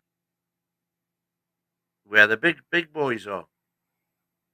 I can't see it. We know for a fact that it's been publicly stated by Darren Eales that since the takeover, our commercial revenue has more than doubled. Such that we've got 200 million a year more coming in now than what we did have. Where's the money gone? Yeah, well, that's what I'm saying. That's something I want to find out myself, because we seem to be having all of these things. I mean, James Perch has just asked a question. Gary, why aren't we going for the basic states like Norway, Austria, Sweden, looking for upcoming talent? Spurs got a top centre midfielder for 12 million, and the young lad Hyphen is out there. Future talents, Rooney Bargy. Now, I love Rooney Bargy, but he is. I don't know whether he's got over his injury. He has got quite a severe injury. I think it's an ACL. Injury that he's got. With all due respect, those guys are not going to walk into our first team and improve. And that's what I'm saying. What's the point? Because we're already doing that to a lesser degree potentially, but there is some quality that we have now got that we've loaned out that will be here when they turn 18. Because obviously because of the law and everything. We're talking the future here. I'm talking about the here and now and getting Champions League. So I agree. But just to go on to this question, the search for a new CEO is ongoing, and the club is expected to make an announcement once they have identified the right candidate. But Jacobo Solis and this Simon Meehan, who I can't remember his actual title now, Simon Meehan. He come from Chelsea. He does what's the word? Publishing. He does all the publishing rights and everything else. Tries to make it really, really pretty. So that's his job. Jacobo Solis, we know, it's Arsenal that he's come from, isn't it? And he apparently is supporting Darren Eales now until obviously Darren Eales moves aside. And whether Jacobo Solis stays on board after that, I'm not 100% sure. I don't think Solis came from. Was he not Arsenal? I thought it was Arsenal. I might be wrong. According to this, he was an investment banker in the United States. United States, okay. And prior to that, a lawyer in his native Spain. Sits on the board. Right. Sits on the board. No, who was that other lad that we were looking at from Arsenal? That came on board. We're looking at him as a potential CEO. Oh, right, okay. He's not actually in. He's not actually part and parcel. The name of the guy. Yeah, and me. It's gone now. The other question was, and again, you guys have touched on this, why haven't Newcastle United have no new commercial partners or sponsorships recently? And I really had to think about this one, right? Because again, there's a lot still going on behind the scenes. But if you look at what Pete Silverstone has already got us involved in, and you mentioned it at the start of the show about the PIF boarding now going round the side of the ground, And the soda. and the sound air. But all of that will be in this year's accounts, which we haven't seen yet. We haven't seen yet, exactly. And which he politely told me they have until the 31st of March to publish. And nobody knows what they say. What they say exactly. Uh, But just to go on what the investments be like, because again, we don't we seem to forget the small stuff. We've got Adidas on board now, Seller, Noon, Saudair, and Phoenix. All of these little things all add up to something, and I think that is well done, Roger. But I'm not going to say his name. I'm just going to show it because that was that's the one. He's the one that you were on about, Win, was it? Venkatesham, that's him. That's him. Thanks, Rog. And for me, like I said, there's lots of sponsorships going on, but we haven't heard anything for the ground. We haven't heard anything for the training ground. And I think that is because of the redevelopment. I don't think there's anything untoward going on there. I think it literally is just part and parcel of us potentially moving. So what's the point in having a ground sponsor if they're thinking of moving? Well, I think they would just take it over. But the other thing there, Steve's just come in and said that the stack, and as I've said many times now on the show, the club realise how much revenue they can raise from 3,000 fans in 4 hours compared to what 60 or 52,000 fans bring in the same period of time. And their eyes have been opened. They want more of that money, and quite rightly too. Well, and I also think just for me being here this week, even in the off hours, it's always got at minimum, I would say, 50 to 60 people in there getting a pint, getting something to eat. I think that's a genius idea, having that little zone there, right in the proximity. I mean, I went there last night just because it was simple. It was on my way to get something to eat, as I was going to the U21s. And again, all of that money is technically going into the FFP. I mean, another thing I hear, and again, I say this with a grain of salt because I realize I'm not a local. Cost of living from where I'm from is very much different than it is here. But I use the example of the top that just launched a week ago, and I've heard a lot of people bad mouthing it being 90 pounds, and fair enough. I respect that opinion, but at the same time, those kind of things are going to go back into the club, and we believe will be reinvested. So again, I think unlike the old days where you didn't want to buy a kit because you knew it was just going in Ashley's pocket and then it was never coming back. I think, albeit it's sometimes frustrating how much these things cost, but that's why Adidas deal is better because you're going to get more of these kind of things, more options, more, and again, it's all we all want to buy every single limited launch, but the reality is none of us really can. And It's all revenue, isn't it? Exactly, it's all revenue. And my point is I sometimes find it funny when people are frustrated with the finances and what we can and can't do, but then also want to complain about the one thing that's in our control and how much money we can make via tickets, etc.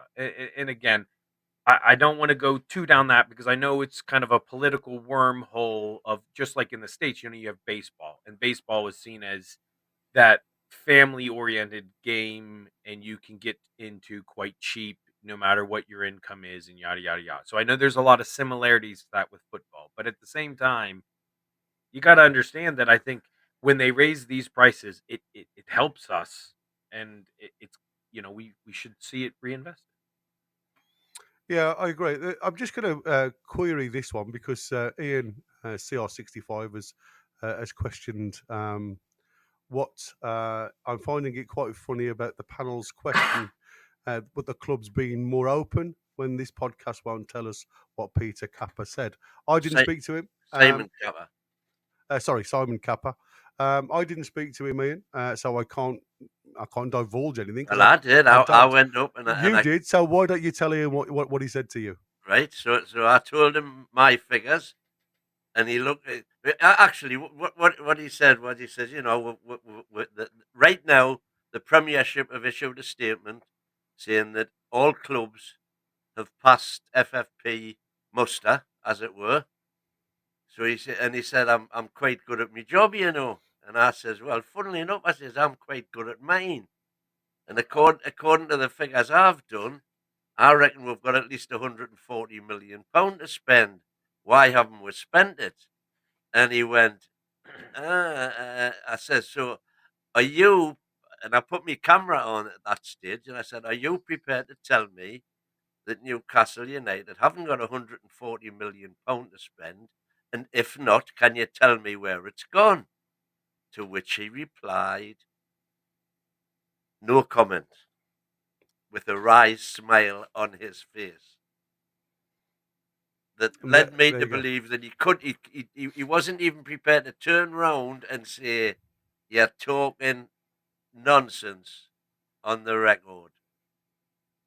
He said, no comment, because I want to know where the money's gone.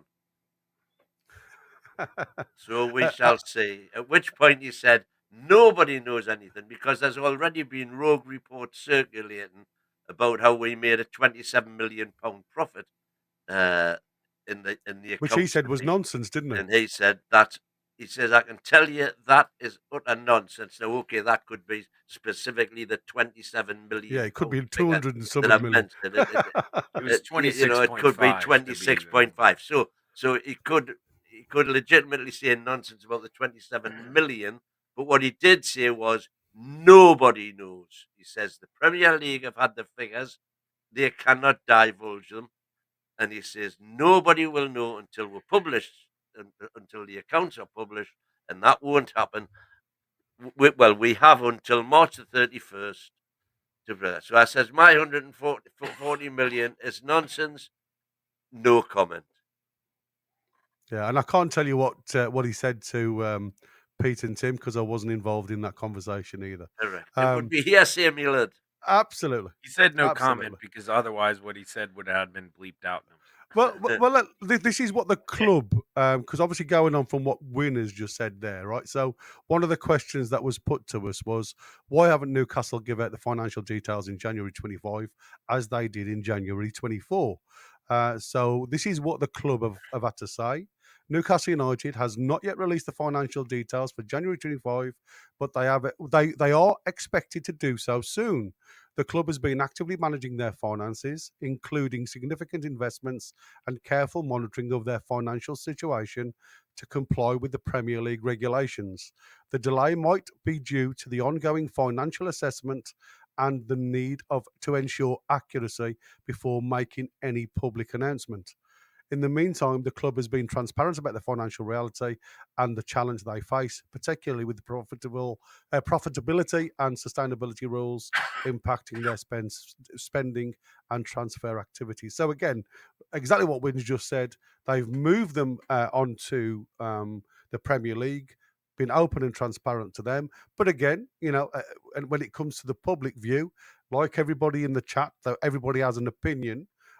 So I'm sure what they may be doing is omitting some of the information when it goes public. I'm not sure. I haven't got the answers to that one. But that is literally where it is in a nutshell regarding the finances. Because like I say, I wasn't involved in any of the conversations with Simon Kappa.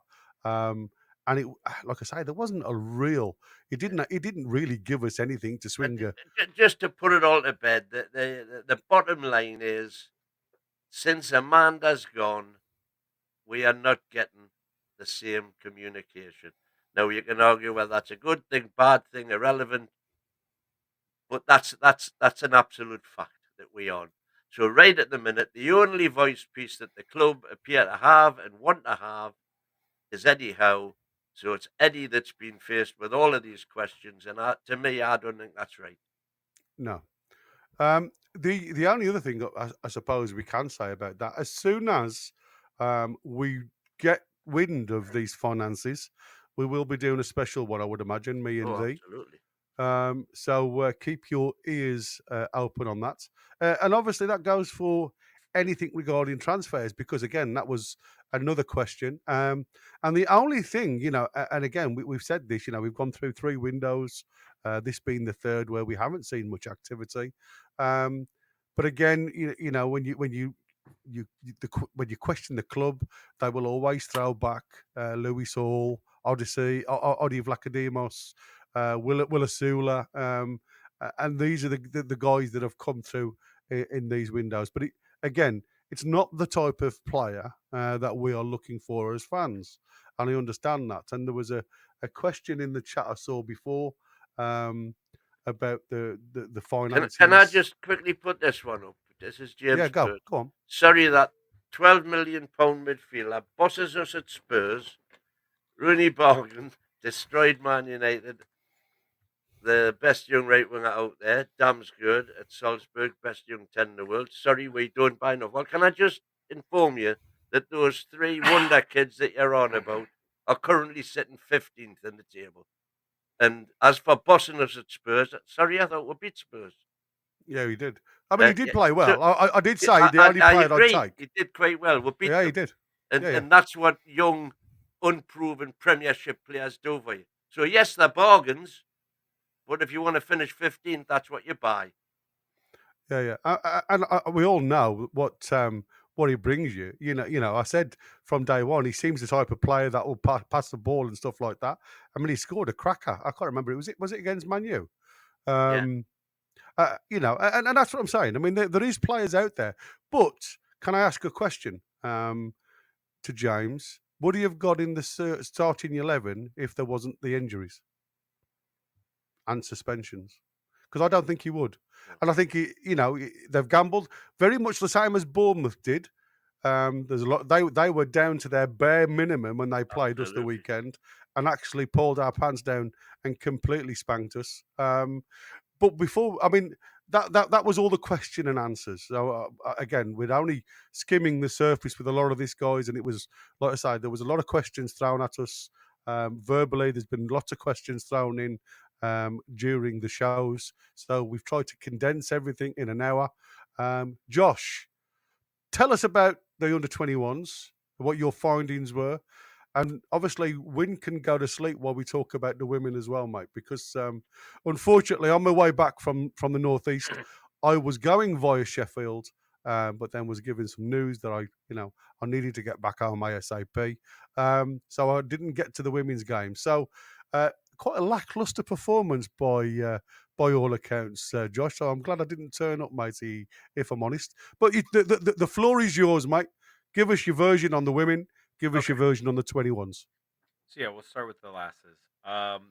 Yeah, it was a tough day at the office. Talking with a lot of the regulars that go, they said since coming back from their long winter break, they've looked a little rusty, and things like that, and just the cohesion. They do have a couple injuries. Emma Kelly sustained an ankle injury last or 2 weeks ago now. That's gonna maybe keep her from 6 to 8 weeks out. Charlotte Potts is also been injured and looking to come back into the fold. So there just was a little bit of it reminded me a lot of watching the guys right before everything clicked. There were times where everything was moving relatively good, and then you got to the final third and it just all ran out of steam. And in all fairness, there was 1 or 2 opportunities in the first half that maybe on another day get put away and things like that, and the goalie made a save or whatever. But from both sides, it was just a little start stop, not a lot of fluidity as compared to what I've seen. And I think part of that is because of the parity in the league. They're very equally matched, even as much as Sheffield is very below on points, they still had quality players. But the one nice thing is we got to see I forget her first name. I believe her last name is Wardlaw or Wardlow. She came in and was playing left back. Unfortunately, she was involved in the own goal that unfortunately was the reason why the Lasses only walked away with 1 point. It was a little 50-50 of who was at fault. The pass back from her was a little heavy, but Did it it did go look under like her foot?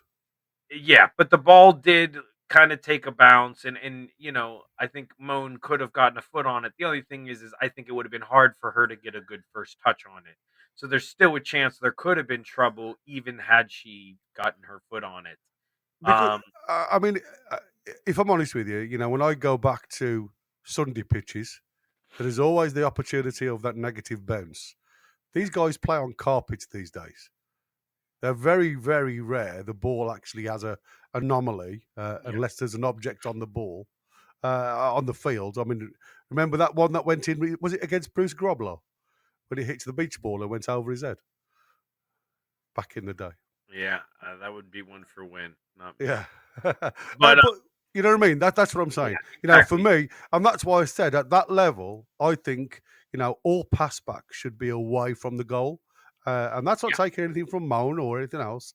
But I yeah, think on the safe side, when we've seen, hey, listen, we can't take. We always look at Popey with his kicking and stuff like that. There's been a couple of occasions that I've seen in the past where we've looked very susceptible when we've passed back to keepers in the men's team. So not just the women. yeah. But kind of trying to put a bow on it. I mean, I wouldn't say anyone really had a crazy standout performance. As usual, McQuaid was probably our biggest threat. Every so often she got a good ball as she was cutting through the midfields, and Amber Keegan Stobbs did well herself, defensively to kind of interrupt and be that, and then be involved in some stuff. So there definitely was some bright spots, but so both goals were scored in the second half. Um, and then we did get the late equalizer. And to be honest, from that point, Sheffield were just holding on for dear life, and things like that. So, uh, all in all, I think it's a shame, because Sheffield really didn't do anything to deserve that goal. Um, so it ended up being like we salvaged a point when in reality that almost should have been a late winner. I will say this: there was kind of that classic element with Rachel Furness who scored the goal, albeit she doesn't have the same pace as some of the lasses and things like that. She definitely commands her area, and she's got that leadership skills. Even in the first half when she was warming up, she was shouting to the back line, telling them positional cues and things like that. So those are those little things you can't quite see when not in stadium. So in the end, a little disappointing on the result, but I'm still glad they managed to muster their point. So I believe this is it. Win. There you go. Yeah, yeah. Oh! So yeah, He just saw So, the yeah. pass back win. yeah, that's what he just watched. So, anyways, it was unfortunate. I mean, if anything, I think more of the interesting parts, just to throw a little bit of a dig at Sheffield, was during halftime, they ran out of foods because they were not expecting so much hungry Geordies to be coming. Because to be honest, I would say the attendance was about 50-50, if not maybe 60-40 in Newcastle's favor. So they ran out of food, which was funny. And then on top of that, again, allegedly, they ran out of hot water as well. So you couldn't even get a halftime Jesus, tea or coffee. that's shocking. And it's just, people were saying, oh, in all fairness, a lot of them, they don't get the turnouts typically from away stands. But my big thing is, again, I'm someone who does, planning for a living. How you have ticket sales. You saw how many people bought tickets for the away stand, and things like that. How do you not have an idea of how many people were expected to show up? So just to throw a little dig, and there was some shade. I think maybe small little things that they kind of threw at us, them and their fan base. But all in all, it was good spirit, and I had a good time. Brilliant. As for the Bairns, Yeah. I would say a pretty good solid performance. I think 2-2 flattered Gateshead a little bit at halftime. The first half was pretty much, I would say, 3 of the 4 combined goals were all because of keeper errors. Um, their keeper was playing a very high line with a sweeper, like he was almost midway in his half when they were in possession. And he almost got chipped on 2 occasions, and he just barely got his fingers to him. So the opening goal, I believe, was Alfie Harrison, a good one. It was well deserved. It felt like it was coming at the time. Mhm. And overall, I think Harrison had a decent game. Not a worldy or anything, but a solid performance. It was set up by a good pass in from Emerson, Johnny Emerson, on the left wing. Came in from the left, if my memory serves me correctly. Um, and then Gateshead equalized it on, to be fair, a pretty good individual effort. I think it would be kind of hard to ding anyone. I mean, Shahar was the one beat as he came as the guy came down the wing, and he put a very well, close quarter shot against the keeper. So eh, again, me not playing tactically, maybe you guys might say some harsher judgment against him if you watch the highlights, and that fair enough. But to me, I felt like, listen, give the guy his kudos. He just class finish. But then it was Mr. Josh Donaldson put away the second goal, and Donaldson, I think, looked a decent threat throughout the game. Again, no one, I would say, had worldies, but they were in control, and you could see their structure when they had the ball. They were much more self assured with the ball than Gateshead was. Gateshead was more just hoofing it, and well, not just hoofing it, but they were trying to do build up, and oftentimes, kind of like when the guys have been having an off day, it's like that first second pass is then breaking down, and then the U21s only had about half a pitch to need to battle through. So yeah, I mean, it went into a little bit of a big blunder from, I think, James Taylor would have been the goalie. I think, in all fairness to him, I think he was worried about handling the ball out of his box. It was one of those that it just lost that little bit of steam a little bit faster than I think he thought. And anyways, so I think that was why he didn't just grab it. So he kind of fluffed it right on the edge of the box when he kind of dove for it, and then they dribbled around and put him in. Other than that, I mean, Taylor was fine. That mistake was very, very poor, but he did make a save or two, and did claim a couple balls. But yeah, definitely not someone I would hold my breath on seeing in our net anytime soon. But just to summarize, kind of the other ones who I thought really stood out to me, Shahar had a decent game at right back. Um, Not amazing, but pretty decent. I think in the back line, probably the standout was Cathal Heffernan. He did a lot of the Dan Burn-esque work, just kind of clearing the ball away, commanding headers in the box when they would curl it in, and things like that. The only thing I would say is he's got a better presence on the ball in the build out than, say, a Dan Burn would have. But I don't think he's probably a crazy offensive defenseman. I think he's more of that. Munda did a decent job, was involved in a lot of the build up. There were some good triangles with him, Kuol, and Shahar, and Harrison in the midfield, some triangles, some boxes, and things like that, some give and goes. So Munda, I think, put in a solid performance. Again, I already talked about Alfie. Kuol put in a decent performance. I mean, he skinned his defender a few times. To be honest, at first, because names weren't on it, I actually thought it was Sanusi, and then it wasn't until he scored his pen in the second half and they said it was Garang Kuol that I realized it was Kuol. But Kuol had a solid game. I mean, again, I'm not saying we need to hold our breath and all of a sudden the tide is turned and everything like that.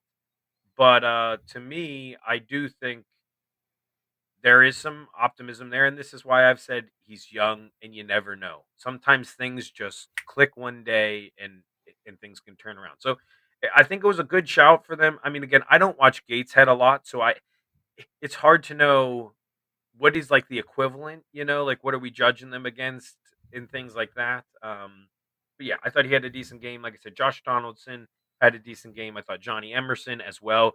A lot of the balls were coming up over the top, and he was doing a real good job at getting behind their high line.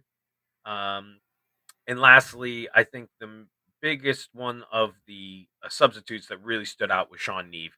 Sean Neve was unlucky not to walk away with a goal himself. He had a few amazing little chances there when he came on, and their goalie made a solid save. So I think I was saying to win on another day that easily could have been a 5-2, a 6-2 to be fair.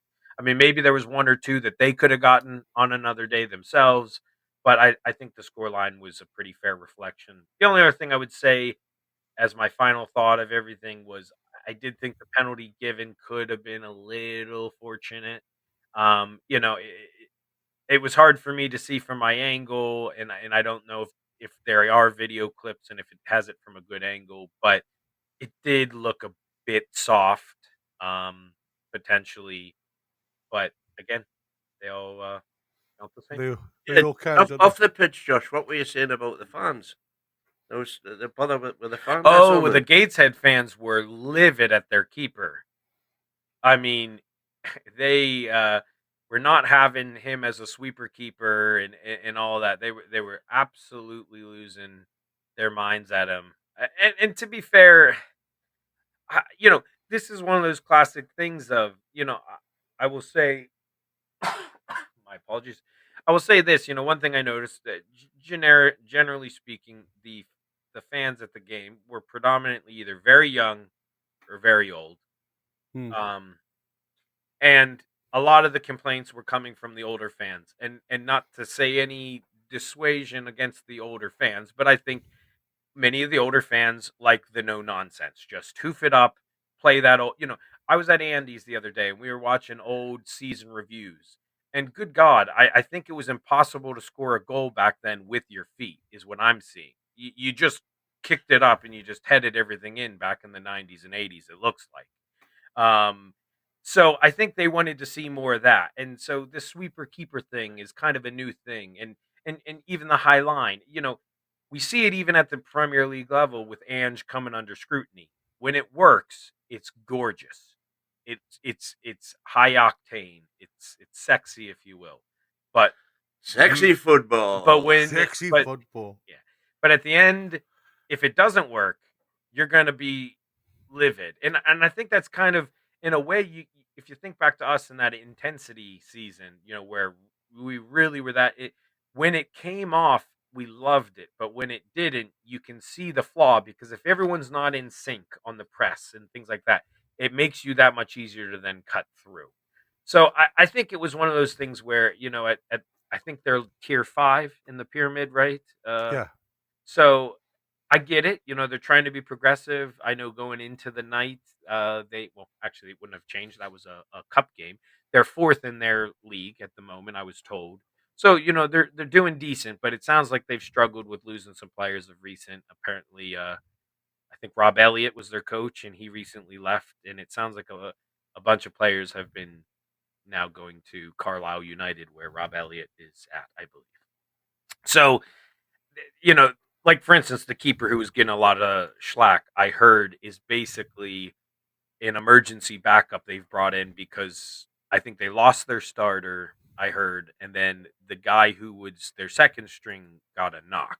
So this was like their third. So, and he's been in for a while. So, to be fair to him, if he's a third string goalie, then maybe that kind of makes sense with the performance. But no, what I was on about actually was on an aggro between the fans. What? At Gateshead, or was that just at Sheffield?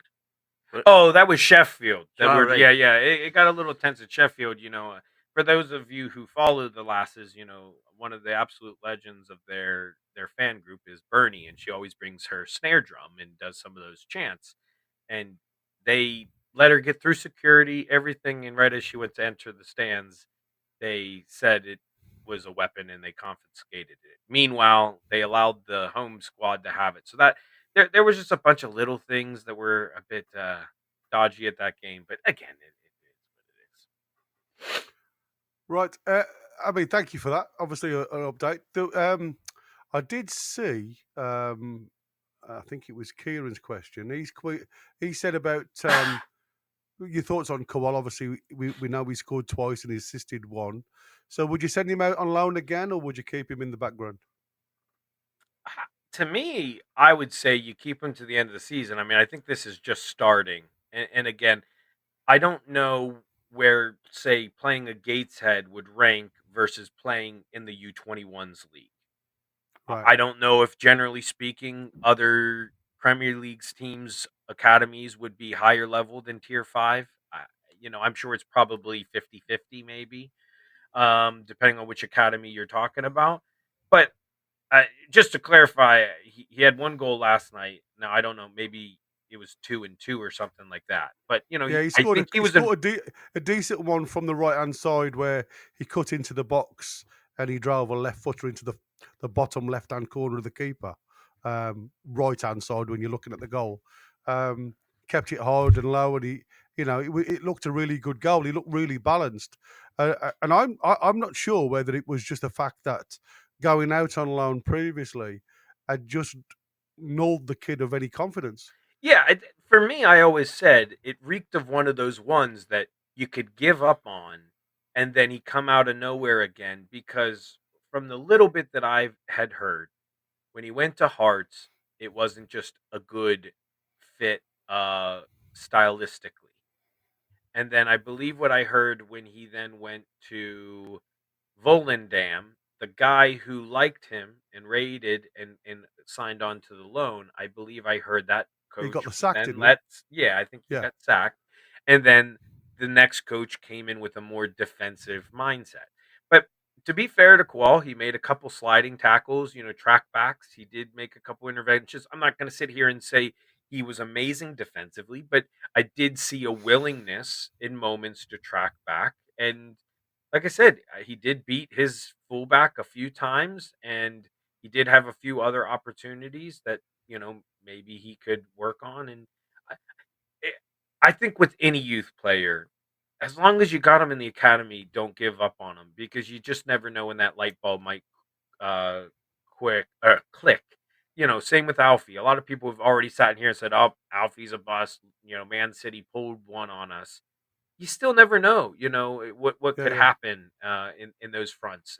And the biggest standout to me, though, is you could see the quality of Sean Neve the moment he came on. I mean, granted, he was coming up against tired players. He came in later in the game, but like I mentioned earlier, Neve easily could have had 2 goals on another night, and just he looks solid. Yeah, cool. James Perch has thrown in a couple of questions. It's the same question that he posed to me, and he's obviously put it to the rest of us. So I'm going to throw this on. Obviously, it's about Forest again. I don't really know much about Forest financially. They've thrown in a bid for 60 million for the striker Cunha, who I think is obviously Wolves' best player, and he certainly changed the game when he came on at half time when we played doing the 3-0. And obviously, these guys are obviously throwing a lot of money into the transfer window now because potentially they are where they are within the league, and they obviously want to continue going and pushing as high as they can. I mean, everybody you speak to, no matter who you speak to, keep saying eventually the bubble will burst, but again, they keep turning over, they keep turning up every week and performing reasonably well. But for me, I look back at last season, obviously when we had the Anderson deal and Oddie come the other way, and it was all like a golden handshake. This was this loophole that was there for lots of clubs, not just Newcastle and Nottingham Forest, to try and get out of the mire. Um, so again, I don't know if I'm honest with you, James, and I'll speak openly about this.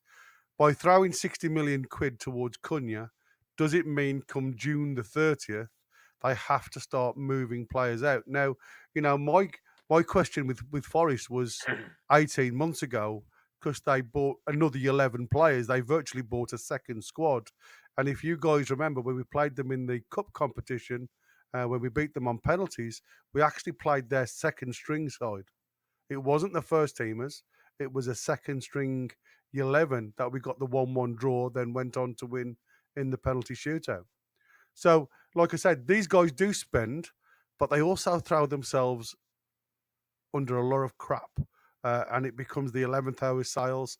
I Yeah. don't know why. Well, I I do was know going to why. say But their we got owner to do. has shown himself since they've been re-promoted that he's willing to Oh, the play Greek that guy. game. Yeah. Yeah. So Yeah, Russian roulette, as I call I'm it. not saying that that's guaranteed to be their situation because, like you, Gary, I don't know the finances. I have no idea. I don't know our own finances, let alone But know exactly. other But teams' what I'm saying finances. to you is, they must have the financial clout, because they would have, like ourselves, just given the Premier League their accounts for the last year. So they Yeah. must have that money in situ, or obviously they haven't got the money in situ, and they will be looking at moving players out Yeah. of the door come June the 30th. That was my point. I was trying to get at is I would not be surprised if they're willing to be ambitious and then they're ready to sell. Because I think one thing Forest has done better than us is they've been willing to sell. And again, you know, as I've rambled on at points earlier, I think that's been the biggest thing that has hurt us is as much as yes, the rules are unfair and everything. At a certain point, you know the rules and you have to play the games. You can't just sit here and whine about the rules every single time. Sure, you can try and do things behind the scenes to make them more fair and fix that. But just like is on the screen at the moment, they've sold Brennan Johnson, they sold some other guys.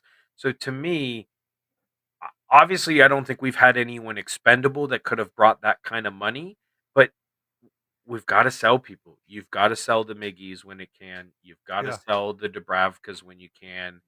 Things like that. Yeah, I agree. But like I say, without knowing where they are regarding finances, we are just, like I say. Well, we know they were in a hole because they got Well, docked that's what I'm points. saying. Yeah, they've got dock points, and they had to get rid of Oddy to us with the golden handshake Yeah, when that it was came to what's name. Yeah, I mean, Blenchy's saying about Gyökeres. Apparently, anything around 65 million will bring Gyökeres your way. But I think there's only the one team that Gyökeres would go to, and that's Man U. If I'm honest with you. Oh, I think bringing him here with his international strike partner, mate. I agree. You know, that would do for me. Well, I mean, don't get me wrong, I'd love it. I really would, because for me, strikers from Sweden. yeah, absolutely. Give me two strikers from Sweden. Here we go. One's a One's centre second forward forward and he and the other- plays in attack. Yeah, exactly. I mean, H's game is saying that Give we're me having two money. strikers from Sweden. The other one's a striker and his last name's Isaac. You see, you don't get this on any other channel. Just us. Right then, guys, we've done 2 hours. Is there anything else that you guys want to add before we say cheerio to the viewers? We've got nearly 350 watching now. If you're watching on X or anything, please hop over onto YouTube, give us a thumbs up, hit the button, and you'll get notified of all our good quality. And you get better reception on YouTube anyway. And you can get your comments in. I love that from hop Geordie over Dan. onto YouTube, guys, and they share, like, subscribe, all of that sort of stuff, malarkey, and help us grow. We've done the 4,000 now. Thank you very much. Yeah, Let's indeed. get to 5. Yeah, I mean, I just want to say while I'm still here on Tyneside, I just want to thank all the Geordies that I've met. You know, some of you are watching, some probably aren't, but seriously, I mean, I'm always in awe of the hospitality and just chatting with you all, and it's been awesome. You know, without getting into details, you know, I unfortunately was dealt some bad news myself right on arrival, but you know, being here with you all has kind of helped that be easy to forget and just plug away. So I've really enjoyed my time with Win, Amrit, and many others along the week that have been showing me around and taking care of me. And a small little plug I do it all the time on my channel or on my show, but I'm sure many of you guys listen to Pod on the Time.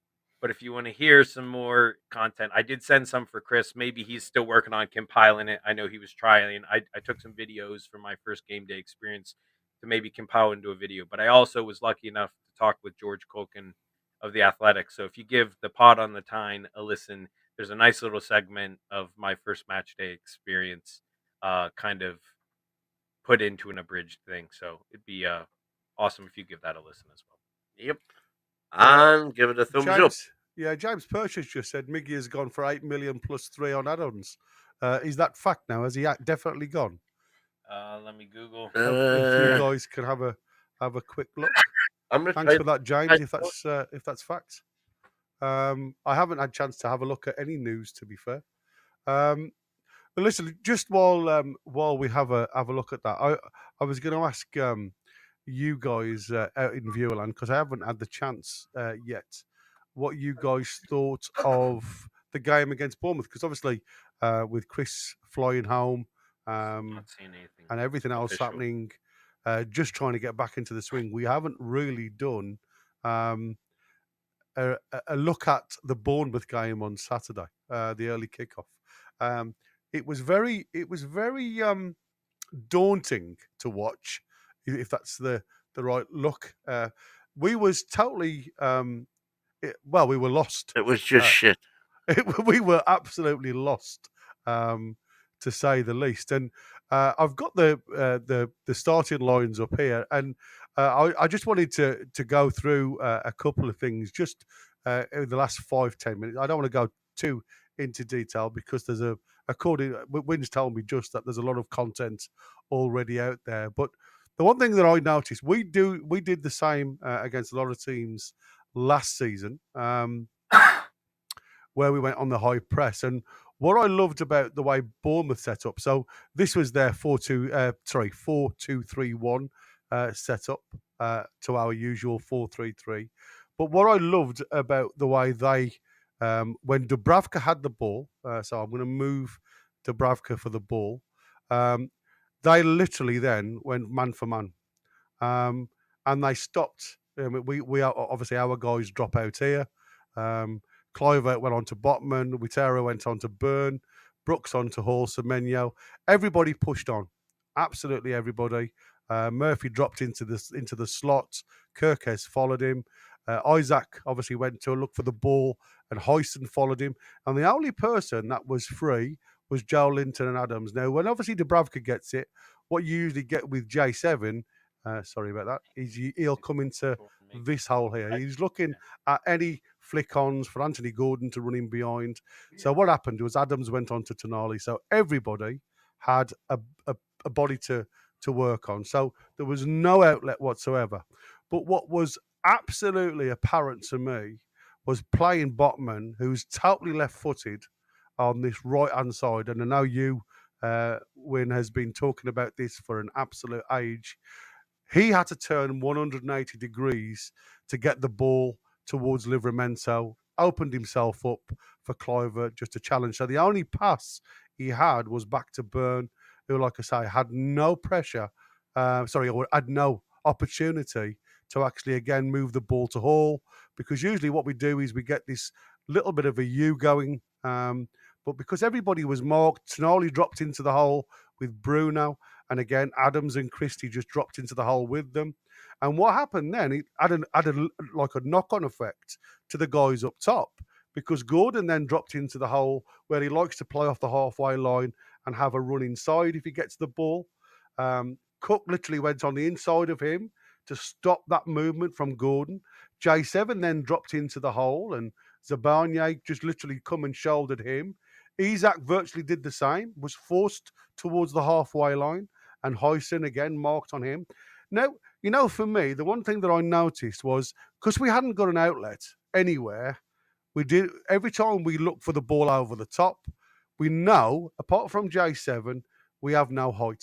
The ball just literally comes straight back, and it's the 50-50 ball always seemed to fall to Cherries. And as soon as they did that, the opportunity for them. Hyson won loads of aerial balls. Zabani did exactly the same. Very little opportunity for anybody else to pick any pieces up. But what I loved about the way the Cherries actually worked the ball once they'd got it was down this our right back there, left-hand side. So Menya come inside. Cliver then lost Botman, sorry about that, and he'd pulled himself out towards Tino, which dropped Murphy and Livramento inside. We went to a flat 5 across the back with Hall, Botman, Byrne, Livramento as the 3, and Murphy then comes back here, which then Kirkes came into the picture. And what you had was Christie came flat across and Adams. Now, what you ended up having is everybody coming across one. So the only person then we had, this was the Cherries' first goal. We had Tonali and Gilmares. There's 4 bodies against their 5. We were outnumbered.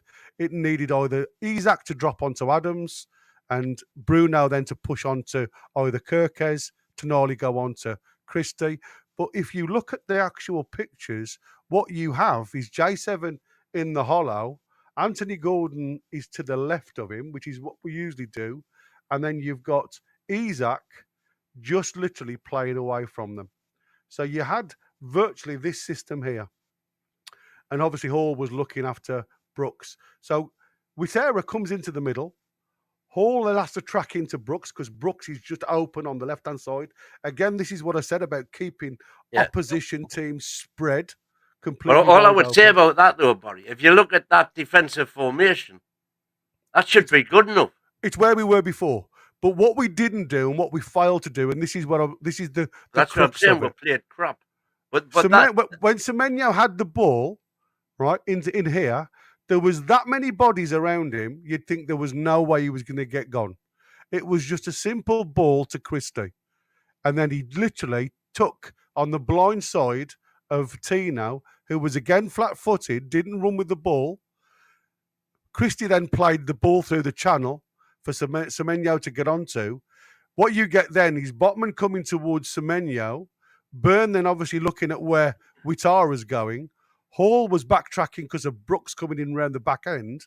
And all of this then was who was going to pick up Kluivert, who was going to make that little run through the channels. Because obviously that's what you're saying there basically is the defenders didn't do their jobs. There's 2 people that didn't do it. Yeah. Tino Livramento didn't go with Semenyo in the runner behind him. And then Murphy didn't run with Kluivert. And that was replicated for 90 minutes. Yeah, but like I said, the problem with Newcastle, we're always thinking forward. And I'll go back to where we are here. Because you've got Gordon, Joe Linton, Tonali and Bruno. If, like I said, one of them, instead of walking this way, Gordon was doing the same. J7 was just stood in the middle of the park doing nothing until they broke, and then it was trying to get backtrack. All it needed was somebody else dropping in. It just needed Isaac because Gordon was on the other side, and Gordon could have come into this hole. I would argue the opposite. I would say that if those 4 players, J7, Tonali, Guimaraes, Isaac, if they move forward there, but from the earlier position when we had 5-on-4 defending, right? If they all move forward, these are all gonna have to drag back with them. Yeah, but that's what I'm saying. You know, when I was saying to you about, it was simply for me, it was down to players not playing well, not doing their jobs. Tino not tracking, all getting skinned. You know, you can talk about formations till the cows come home, but the bottom line is the outplayed were on the day. They were better than we were, and our lads. So you're saying to me then, right? They played better than us, absolutely, but it's got nothing to do with formations. What I'm saying is, even those formations that you had, we should have had that formation should have been able to cope with. So that's what I'm saying. It's just player error. It's just communication, and this is where your captain comes in, because you'd got 5 Bournemouth players on 4 Newcastle players, so he just needed another body in there to stop the pass lanes. You can blame Tino, you can blame Murphy for not going with the runners. No, but if as you you say, actually get it boiled down. just It communication, boiled but down to Semenyo making the run and yeah, being found with the pass. it does. But what the one thing that got me though, I go back to last year when we were doing the high press, right? Why did we always seem to concede goals when we were pressing with the ball over the top? And yet when teams like Bournemouth come and press us, we haven't got that ball over the top. And What's the difference? It's because what we were doing was, as you said, everybody was dropping back, bringing their men further up, instead of staying up there, so that when we do get the ball, we can break. And We just didn't turn them. And that's what I keep saying. That's what I'm Sometimes saying. you need to be. It was just a bad day at the office before. Yeah. We just need to sometimes just go back to the drawing board, get the ball gone, and regroup as a group and play within their off. But yeah, exactly. But you know what really got me was every time the ball was at Arrizabalaga, I can never say his name. They didn't want to play in their defensive half. They never ever wanted you to roll it out. They were always competing. The ball was always kicked in and around this area, and that's where the competition started. So again, they won every second ball. The one thing I will say, not saying that this was why we lost, because we were definitely outplayed on the day, but a couple people have mentioned it. The ref did us no favors, because I think there were a couple of players. Christie, every time we play him, absolute rat. Lewis, absolutely.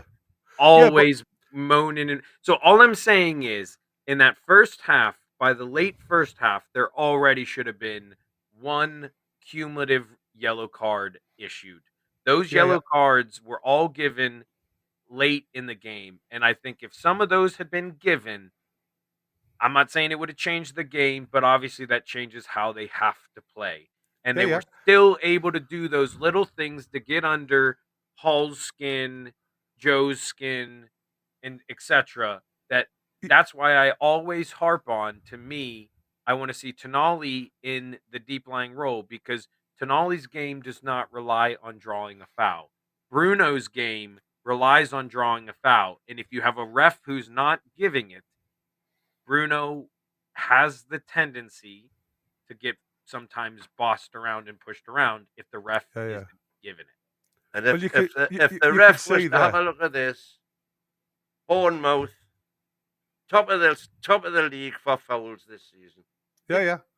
Well, you can see how many yellow cards they picked up compared to us. We had one yellow card, which was J7.